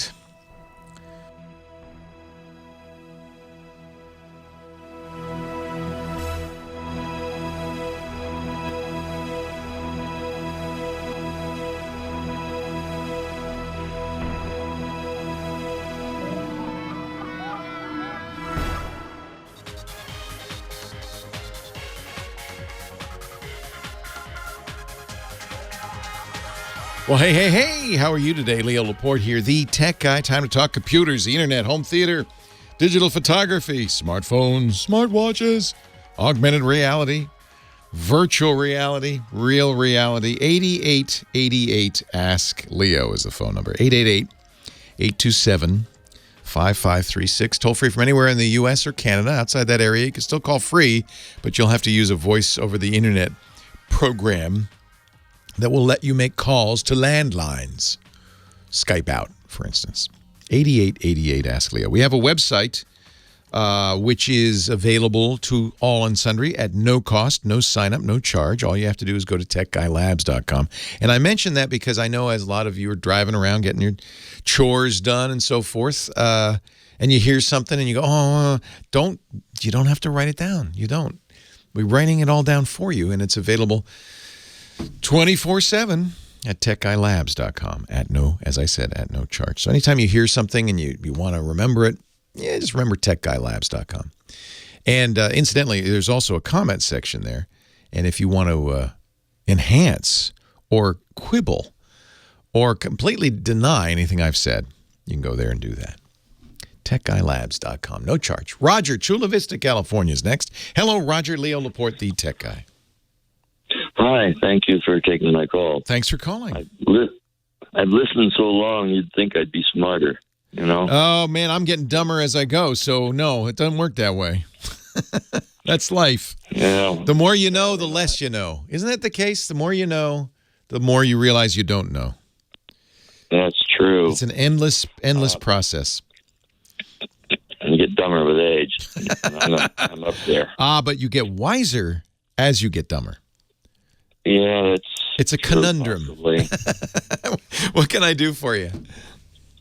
Well, I need the ability to post and share photos among an exclusive group. Yes. I'm on my, we're 75 years old, and I'm on the reunion committee, and we've had many reunions, obviously. And some of the people want the ability to post pictures and look at them. Yeah. Either go look at pictures or post pictures. What you want is what we call a shared album that will let anybody with permission, that's critical, upload images as well as look at the images. And that's a great thing for any event, because a wedding, a bar mitzvah, a college reunion, because you have many people there with cameras. And so it's a great idea. I love that. And there are a lot of ways to do that. Some of it's dependent on the group of people. If you knew everybody was on Facebook, for instance, it'd be possible to create an invitation-only Facebook group for that event that not only would have pictures, but could also have text and all sorts of stuff. But for that to work, everybody has to be a Facebook member. And these people aren't, a lot of them. Yeah, and I'm not either. I don't blame them. I don't trust them. Yeah, I would be mad if somebody said you have to be a member of Facebook to see this. I would say no. I'm happily not. I don't trust him. We know you can't trust Facebook. That's a given. Anybody who thinks they can, you're crazy. So now you may or may not trust Google, but Google also offers such a thing with their Google Photos at photos.google.com. You can create an invitation-only album. That's what Google calls them, for pictures. Okay. And almost everybody has a Google account because Gmail. So, and I think people are maybe a little less leery of putting pictures on Google than they are on putting them on Facebook. So that's another one. But there are other companies that will do this, sometimes free, sometimes not. Yahoo. I use a company I love for photography, but it's not free, called SmugMug. They actually own Flickr, which is another choice. Flickr, I think, will let you do this for free, a private group. And SmugMug absolutely will do this. In fact, this is how a lot of professional photographers, let's say you shoot a wedding. You don't want anybody but the bride and the bride's relatives to see the photos. So you create an album for the bride's purposes. You give it a password and you share that password with the bride, and then she has access to it. There's also sites that I would probably prefer, like Shutterstock. Shutterstock will let you do this, and the nice thing about Shutterstock is if people want prints, it's just a click away, because Shutterstock is free. Its business is selling prints, so they love this because, of course, a lot of people say, "Oh, I would like a print of that shot." The drawback to Shutterstock is they have to create an account, and a lot of people don't have Shutterstock accounts, but it is free. Right. Yeah, that's one of the problems. These people are 75. Some of them don't do computers well at all. Yeah. And I'm not sure that I can ask them to go and create or download a special program. Do you think they'll have...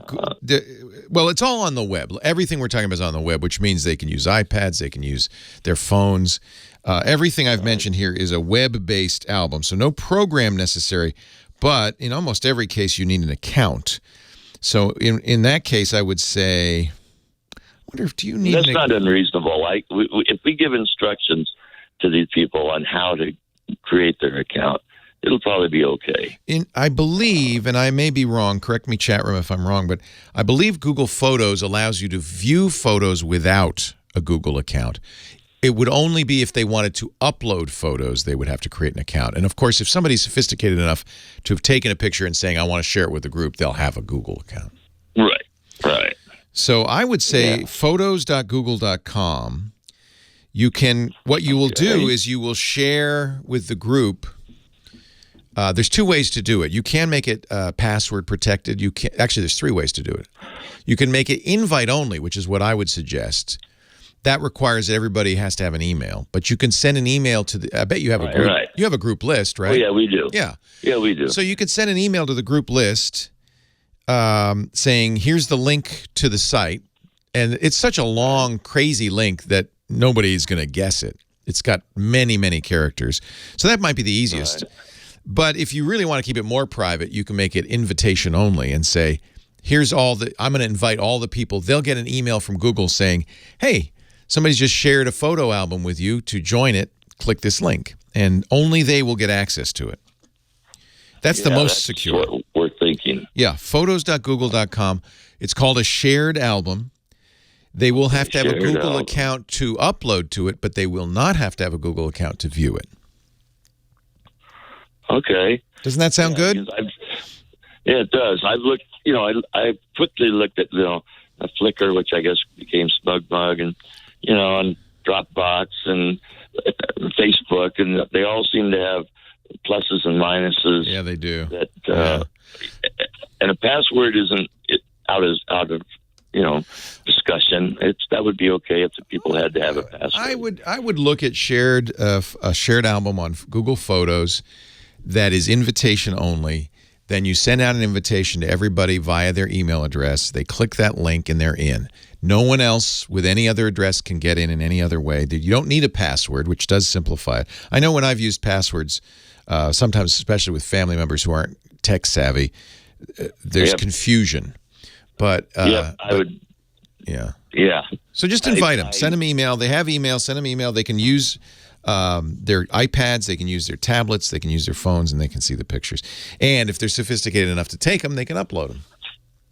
Oh, that would be great. And then and they can always print them on their own computer. Google has printing capability as well. Like. Yeah. Google. In fact, one additional feature, you can get a photo book printed and send that to the people. If they don't have anybody doesn't have a computer, you can send them a photo book from that album. Google does do prints as well. Yeah. I don't know the total variation of these people's talents. But, no, that's the way it is always. But I think this is, and I've tried a lot of ways of doing this. This is the one I like the best. But again, sometimes people don't even trust Google. And I understand, believe me. I'm not sure I trust Google. But I trust Google no less than I trust the rest of the internet. So if you're going to use an internet sharing service, Google's no worse than anybody else. That's not high praise, but it's accurate. Leo Laporte, the tech guy. More of your calls right after this word. Stay right here.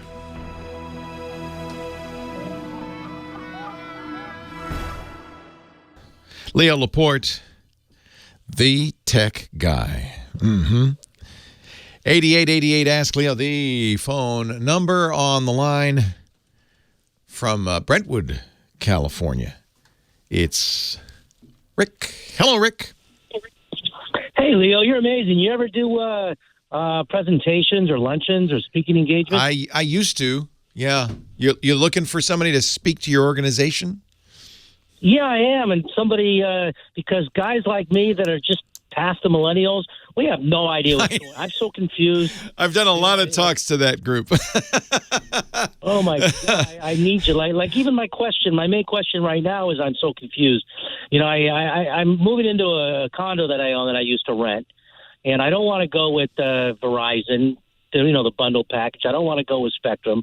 I want to know how I can get high speed, and I'm a photographer. I'm more interested in upload than I am in download and watching Netflix. Yeah. And how can I get, the options are, I guess, satellite internet or cable internet. Well, you're kind of in the boat of most of the country. About 80% of the country has only two choices, phone or cable, for their internet. And I guess you could include a satellite in there, although I generally don't recommend satellite unless you have no other choice, because you have to buy a lot of gear. It's expensive. And satellite has some real downsides. Remember, all your data has to go up to the bird and then back down and then back up to the bird and then back down. And that means you got a lot of what they call latency. And that's kind of not ideal for a lot of uses. So because you want a lot of upload speed. I use Photo Shelter from your previous caller, which is solves. That's for sharing? Situation. Yeah, I'm not familiar with that. What I do is it's a pay site and they have different levels. and I'll do something. But you give a password, and people can look and download, or you can, a lot of people that are pros use that, and they can charge. But you can also make it free for everybody. But anyway, very nice. And that looks a little like SmugMug, same kind of idea, and I think that's a lot of people use SmugMug in the same way. Yeah, it's kind of a portfolio site for pros. Yeah, it looks good. Am I stuck? So am I stuck with either cable or phone? Here's what the options are to you. You're maybe not stuck. If you've already talked to the cable, one of the questions for the cable company is ask them about business class service. Okay. Now, it'll be more expensive, but you are using it for business. The advantage of business class service is, at least from Comcast, I don't know about Spectrum, but I bet it's the same, is there's no bandwidth caps, and they generally have what's called an SLA, a service level agreement. They have a commitment to you to have a certain speed. Consumer internet, when they give you numbers, 100 down, 10 up, that's best case scenario. And it's not necessarily guaranteed. In fact, it's definitely not guaranteed. It's different in business. They guarantee a certain level, and often the upstreams are faster. So you can even inquire. There is available probably at an even greater cost something called symmetric internet, which is as fast up as it is down, but that's pretty pricey. I would talk to your cable provider and see what they offer in business class service. That's number one. I'm using DSL right now because back in the day, I had it trunked in. I had a line. Yeah, but now you're getting it over the twisted pair phone lines in that condo. And depending on how far you are from the central office, DSL degrades by distance rapidly. It also I think is rarely as fast as cable because it's those two pairs that were designed for voice. So the good thing about DSL is you don't have to get it from the incumbent local carrier. You don't have to get it from Verizon. You can get it because the FCC mandates that the phone companies allow other internet service providers to offer service on those lines that they own. So you may find other companies, if you search around for DSL, I would go to DSLreports.com or broadbandreports.com as it used to be known. Actually, it's known now as Broadband Reports. Broadbandreports.com has zip code search and then reviews from real customers. Actually, am I doing this wrong? Let me...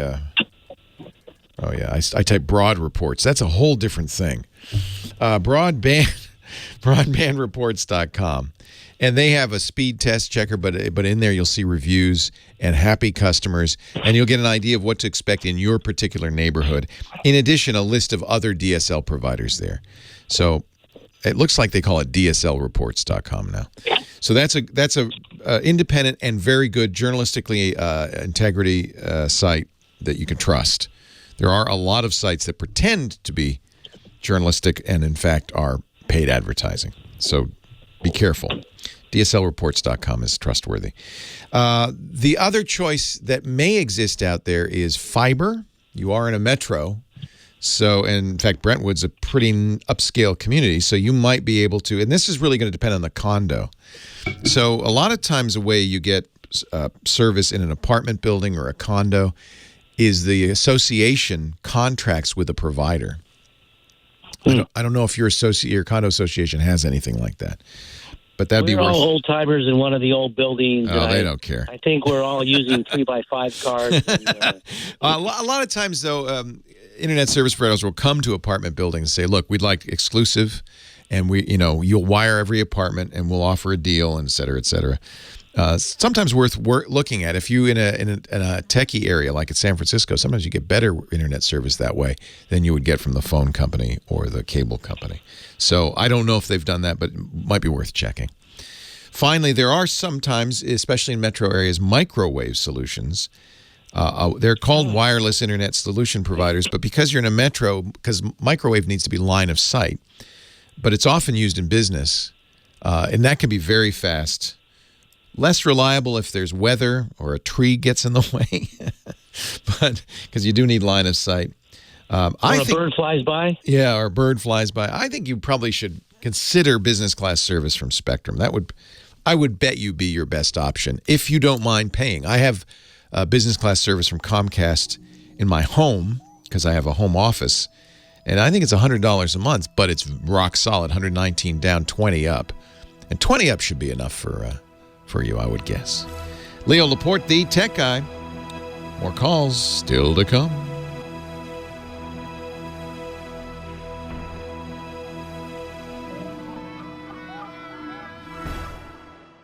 Leo Laporte, the tech guy. Ow. 8888 Ask Leo, the GizWiz, Dick DeBartolo, our gizmo wizard coming up. But first, Janine in Santa Barbara. Hello, Janine. Hi, Leo.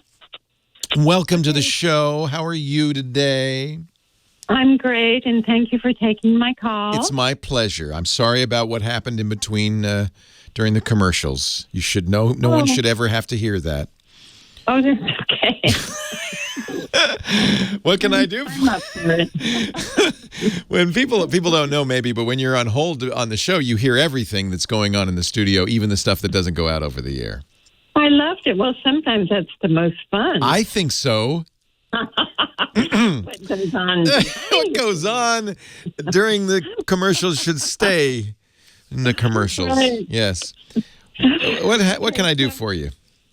Okay, well, what I'm calling about is my daughter has a Samsung J3, which she just purchased. And she is desperately trying to find a way to retrieve all of her text messages. And I was wondering if there's a way to do that. Oh, yeah, absolutely. Really? Oh, yeah. So there's a number of ways to do it. Okay. Sometimes with the new phone, depends on your carrier, the old messages will still be there. But if she doesn't see them now, you won't ever see them. So you're probably going to want to use a transfer app. Truthfully, she could do it at the phone store. When you buy that new phone, you could say, please transfer all my data over, and they have a machine that'll do it.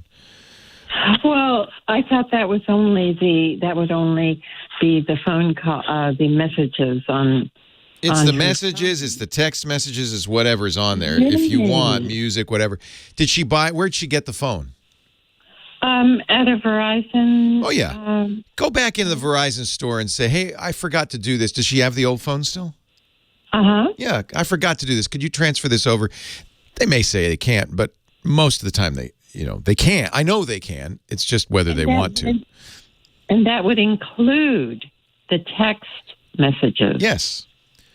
Yeah, but verify that with them and so forth. If not, there are absolutely ways to do it. Does she have a computer? Yes. Okay, so there are a number of programs that will do this. In fact, I guess she doesn't really need a computer. There are Android programs that will do this. The one that I'm most familiar with is called SMS Backup and Restore. And SMS are the text messages, short message service. And it's an app she'd put on the old phone. She'd download it from the Play Store. It's I believe it's free. I have it on my phone. I don't think I paid for it. And it will back up all the messages to the cloud, to their cloud. And then you put it on the new phone and you restore them. And bada bing, bada boom. I'll be darned. Well, that seems simple enough. It's very simple. Yeah. It seems to me she asked for that kind of assistance and she hasn't been. Usually, when you buy a new phone at a company store like Verizon, they will even offer, would you like to transfer the old data over? But maybe now in today's world where people are worried about, privacy and all that, maybe they don't do that anymore. So this will do it for you. SMS Backup and Restore. It's from SyncTech. And it's on the Play Store. But there are, if she goes to that, she'll see a bunch of similar apps. There's a lot of apps that'll do this. It's not a hard thing to do. Now, is that an app she has to purchase? Well, I'm not sure because I own it, so I'm not. But it's not expensive. If she does, it'll be a couple of bucks. Okay. Yeah. Okay. Well, that's great. Yeah. And was the old phone a Samsung? Yes. Okay. I think Samsung even has a Samsung Smart Switch app that will do that. But really? Yeah. It's chat room saying actually SMS backup and restore doesn't back up to their cloud. It backs up to your cloud. So it could be Google Drive or Dropbox or whatever you've got, which actually is better. That preserves your privacy. Mm-hmm. Yeah. Okay. So this will be a good choice. Just tell her SMS backup and restore from SyncTech. And it's on the Play Store. So she just goes into her, apps store and downloads it. Okay. Okay, well, thank you so much. I love your program. Thank you, Janine. And that's been very helpful. Well, my pleasure. That's what I'm here for. That's why I make the big bucks. Right? Jim in Escondido, California is next. Hi, Jim. Hi, Leo. What can I do for you today? Well, I've got a couple old Toshiba laptops that I had for, quite a few years.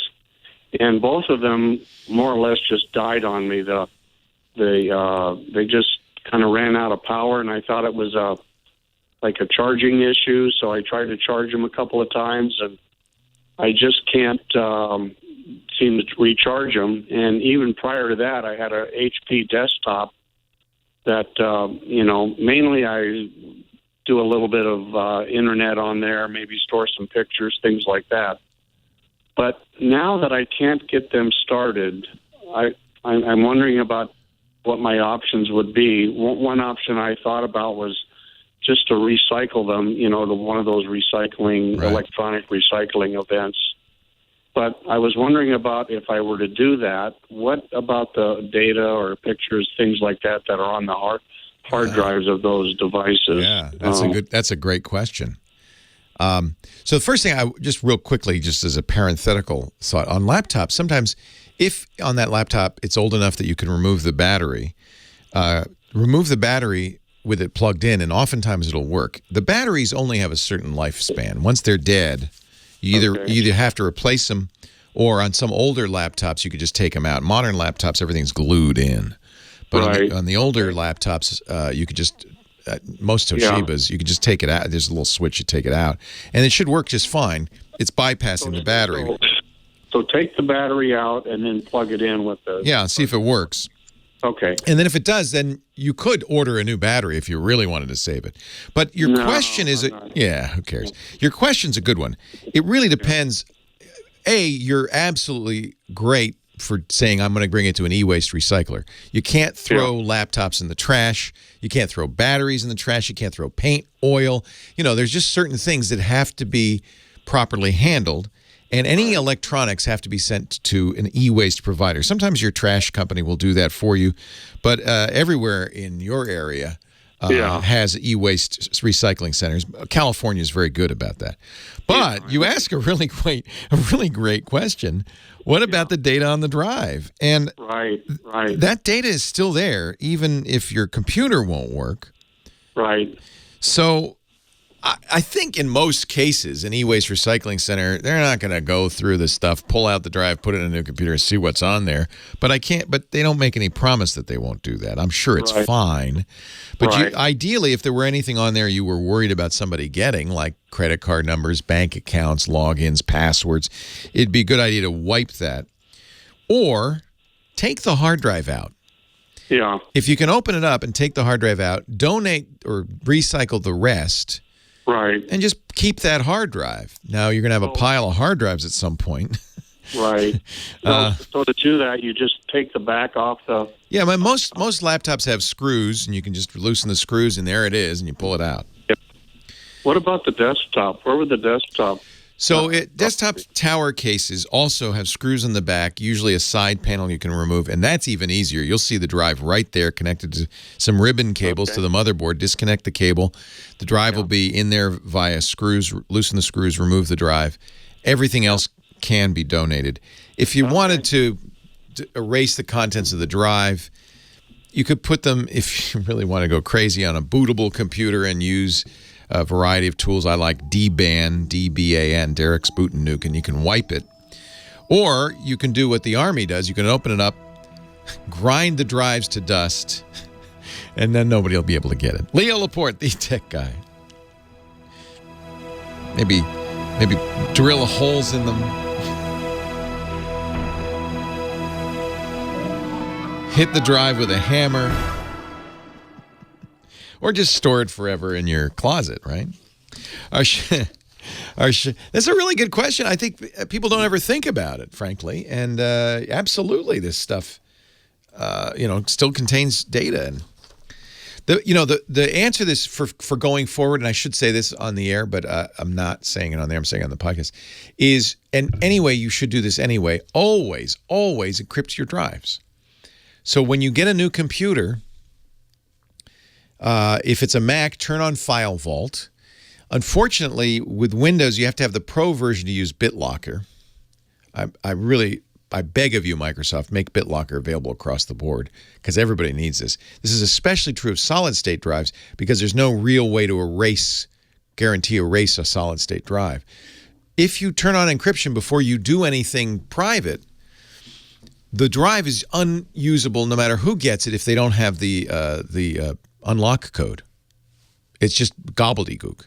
So everything, phone, hard drives, laptop, the first thing I do before I set up a computer, very first, I turn on a full drive encryption because then I don't have to worry about it. The data is just not visible.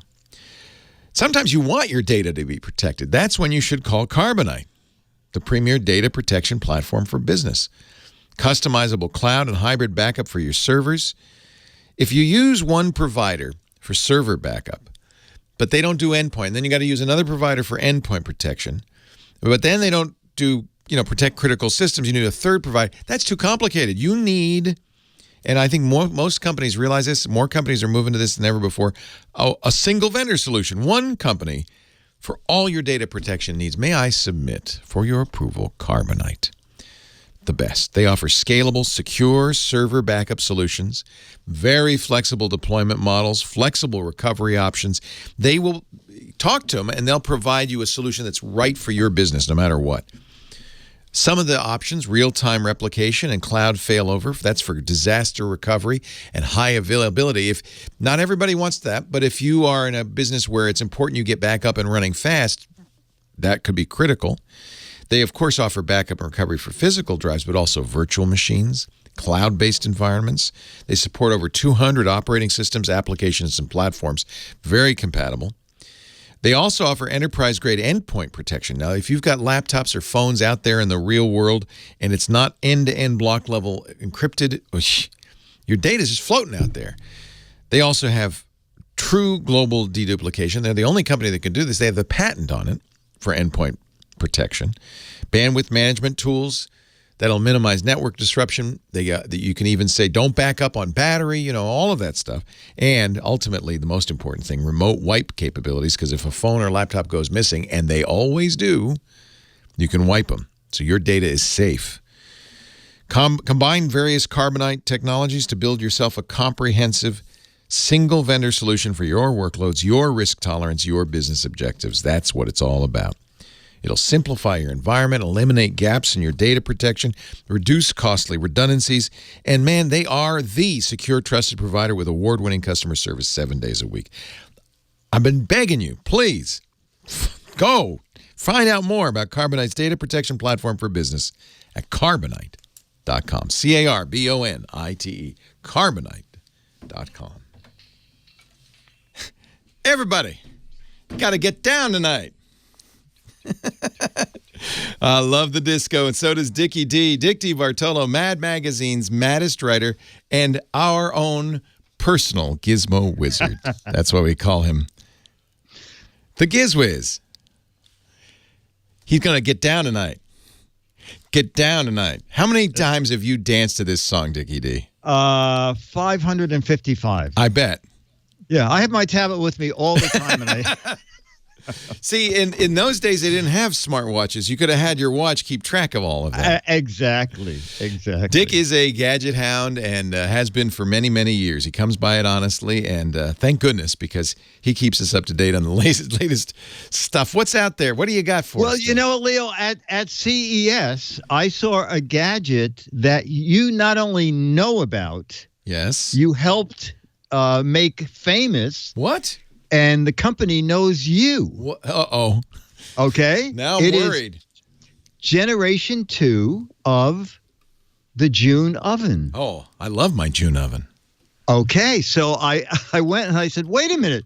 I know someone who owns this. Do you know the name Leo Laporte? And the guy said, what, are you kidding? He talked about this when it first came out. Stacey Higginbotham on our Twig show told me about it. She was a big fan. She talked me into buying a $1,500 toaster oven. But it is pretty cool. It is pretty cool. But Leo, the new one, first of all, I said, what does the new one do that Leo doesn't? And he said, well, we added two things, but Leo's oven already does it because we sent the software upgrade to him. Or if it doesn't, they add stir-fried. Oh, stir-fry. How do you stir-fry in a toaster oven? I have no idea. How about dehydration? Ooh. Okay. I'm a little dehydrated right now. Let me stick your head in the oven. Yeah. But the biggest thing is it's cheaper. Yeah, Leo, it's $5.99. That hurts. That I know. But really, I wish you'd ask them the question, what does Leo's oven do that this one doesn't? What did he pay $1,000 more for? Would be the right question. I'm sorry. I'm sorry about that. No, it's all right. I'm an early adopter. That's what I get. No, absolutely. Absolutely. But why? But even $600 is a lot for a toaster oven. Why should somebody buy this toaster oven? It has a built-in camera, and the guy had a tray of asparagus there, and he said, you slide that in. It's really cool. You put an English muffin in there, and it says, it's an English muffin. You want me to toast it? I said, yes, exactly. Please. Exactly. He slid in the asparagus, and a picture of asparagus and green beans came up. Yeah. And the guy said to me, listen, 99% of the time, the oven knows what it is. It has a fetish for toaster strudel. Oh, does it? Yeah, almost anything I put in, it says it's either a piece of pizza or toaster strudel. Which is it? I don't know why. It likes strudel. I don't know. And I'm going to tell them to send you the new software with the more intelligent camera. It's pretty cool. I actually really like it. Yeah, so you can broil and roast and air fry and dehydrate now and slow cook and reheat. It has recipes built in. Your table. Yeah. Yeah, it has recipes built in. It also has, which is really cool, and I don't know if the new one does, it knows how much whatever you put in weighs. It's got little scales in the feet. Yeah, I did not ask about that. It may not have that. It also has a probe. To take your temperature? Not for you. For the chicken. Oh, okay. Yeah. No, I worried the guy when he talked about the camera. I stuck my head in and he said, what are you doing? I said, I'm trying to take a selfie. Yeah. He said, no, not for that. You know what's funny, though, is you can go and watch in the June Oven app on your phone your food cook. And I can look at previous meals and watch time-lapse of the meal cooking. I did this on the air, and somebody was making toast at my house. And I said, what the hell? Who's in my house making toast? That is... Well, you know what? I guess the thing is, if a steak was done the way you really loved it, you could look at the picture of what it looked like. Good. Yeah. And then say, I'm going to wait till my new picture matches this one. And it's kind of a geeky, but I like it. Oh, you know what? When you were talking about it, the chat room was going, what? How much? But then when you started talking about walking around with your phone and seeing what's in the oven, that was pretty neat. Yeah. That it also plays a nice little song when food's done. I asked for a disco option. They said it's not coming. No. It's not coming. Eat a little food, cook a little fun, get down tonight. It would be good. It'd be good. It would have been great. Yeah. Sit down tonight. Yeah. Excellent. Yeah. It's a Wi-Fi enabled oven. It's funny because it's Android. I know because I rebooted it once and the Android pops up. So it's an Android. It's like a little Android smartphone and plus an oven. It's really cool. Yeah. So if you're interested, it's down to $5.99, and they have a deluxe version where you get like some extra cookware and I think a 3-year warranty, but that raises it to $7.99. When you mention my name, did they say, "Oh yeah, that sucker"? I mean, no.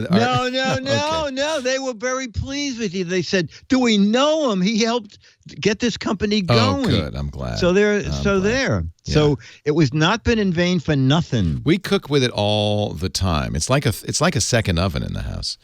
No, I think it's great. Yeah. I think it's great. Yeah. Now, if you want to know more about it, Dick has a video. He's got a link to the website. He's got his own little personal review at his website, gizwiz.biz, GIZWIZ.biz. BIZ. While you're there, right next to the June oven, you might notice a picture of a befuddled Dick DeBartolo with the words, "What the heck is it?" That's his "What the heck is it?" contest, where he's got a close-up picture of, I think it looks like an inflatable nose, but I don't know why you would want that. I'm not sure what it is, but Clown College is a big call for them. He's given away 18 autographed copies of Mad Magazine, up to 6 for the right answer, 12 for the best wrong answers. So all you got to do, and you have a little time. It goes through the end of the month, February. So go to gizwiz.biz, figure out it's a close-up of a gadget or something. Is that a one-note ocarina? I'm forbidden by law to give him. It's the world-famous nose flute. I don't know what it is. But if you do, or if you think you come up with a clever answer, it's better than mine, gizwiz.biz. That's also where you'll find Dick's great podcast, The GizWiz Show with Chad Johnson. Gizwiz.tv is the direct link, and other stuff. It's a fun site. All the other products and gadgets he mentions. You doing World News Now soon? Yeah, tomorrow night. You're going to do CES gadgets for him? I'm doing gadgets you may not have seen at CES. I am. That's fun. Overnight, ABC News, World News Now. Dick's a regular over there, and he's a regular over here. Yes, I love both. Put your dancing shoes back on, and you can dance on out of here. Thank you, Dickie D. Okay, buddy. I'll see you next week. For those of you watching on the live stream, Dick will be back in minutes. Don't even hang up, Dick. There's no point. Okay. Because he does the afternoon Giz Fizz. It's like dialing for dollars without any dollars. It's and no dialing. And no dialing. It's a show. It's a show. It's a show. On our live stream at twit.tv/live right after the radio show ends. Thank you, Dickie D. Thanks to our musical director, Big Pee-wee, Damien, you rock. Having a lot of fun with Damien today on the show. Thanks to our phone angel, Ms. Kim Schaffer, for answering your calls. Thanks most of all to you, whether you call or just listen. I couldn't do it without you. So thank you for being here. I'll be back next time, and I hope you will too. Leo Laporte, the Tech Guy. Have a great Geek Week. Bye-bye. Well, that's it for the Tech Guy Show for today. Thank you so much for being here. And don't forget, TWIT, T-W-I-T. It stands for This Week in Tech, and you'll find it at twit.tv, including the podcasts for this show. We talk about Windows on Windows Weekly, Macintosh on Mac Break Weekly, iPads, iPhones, Apple Watches on iOS Today, security on Security Now. I mean, I can go on and on and on. And, of course, the big show every Sunday afternoon, This Week in Tech. You'll find it all at twit.tv. And I'll be back next week with another great Tech Guys show. Thanks for joining me. We'll see you next time.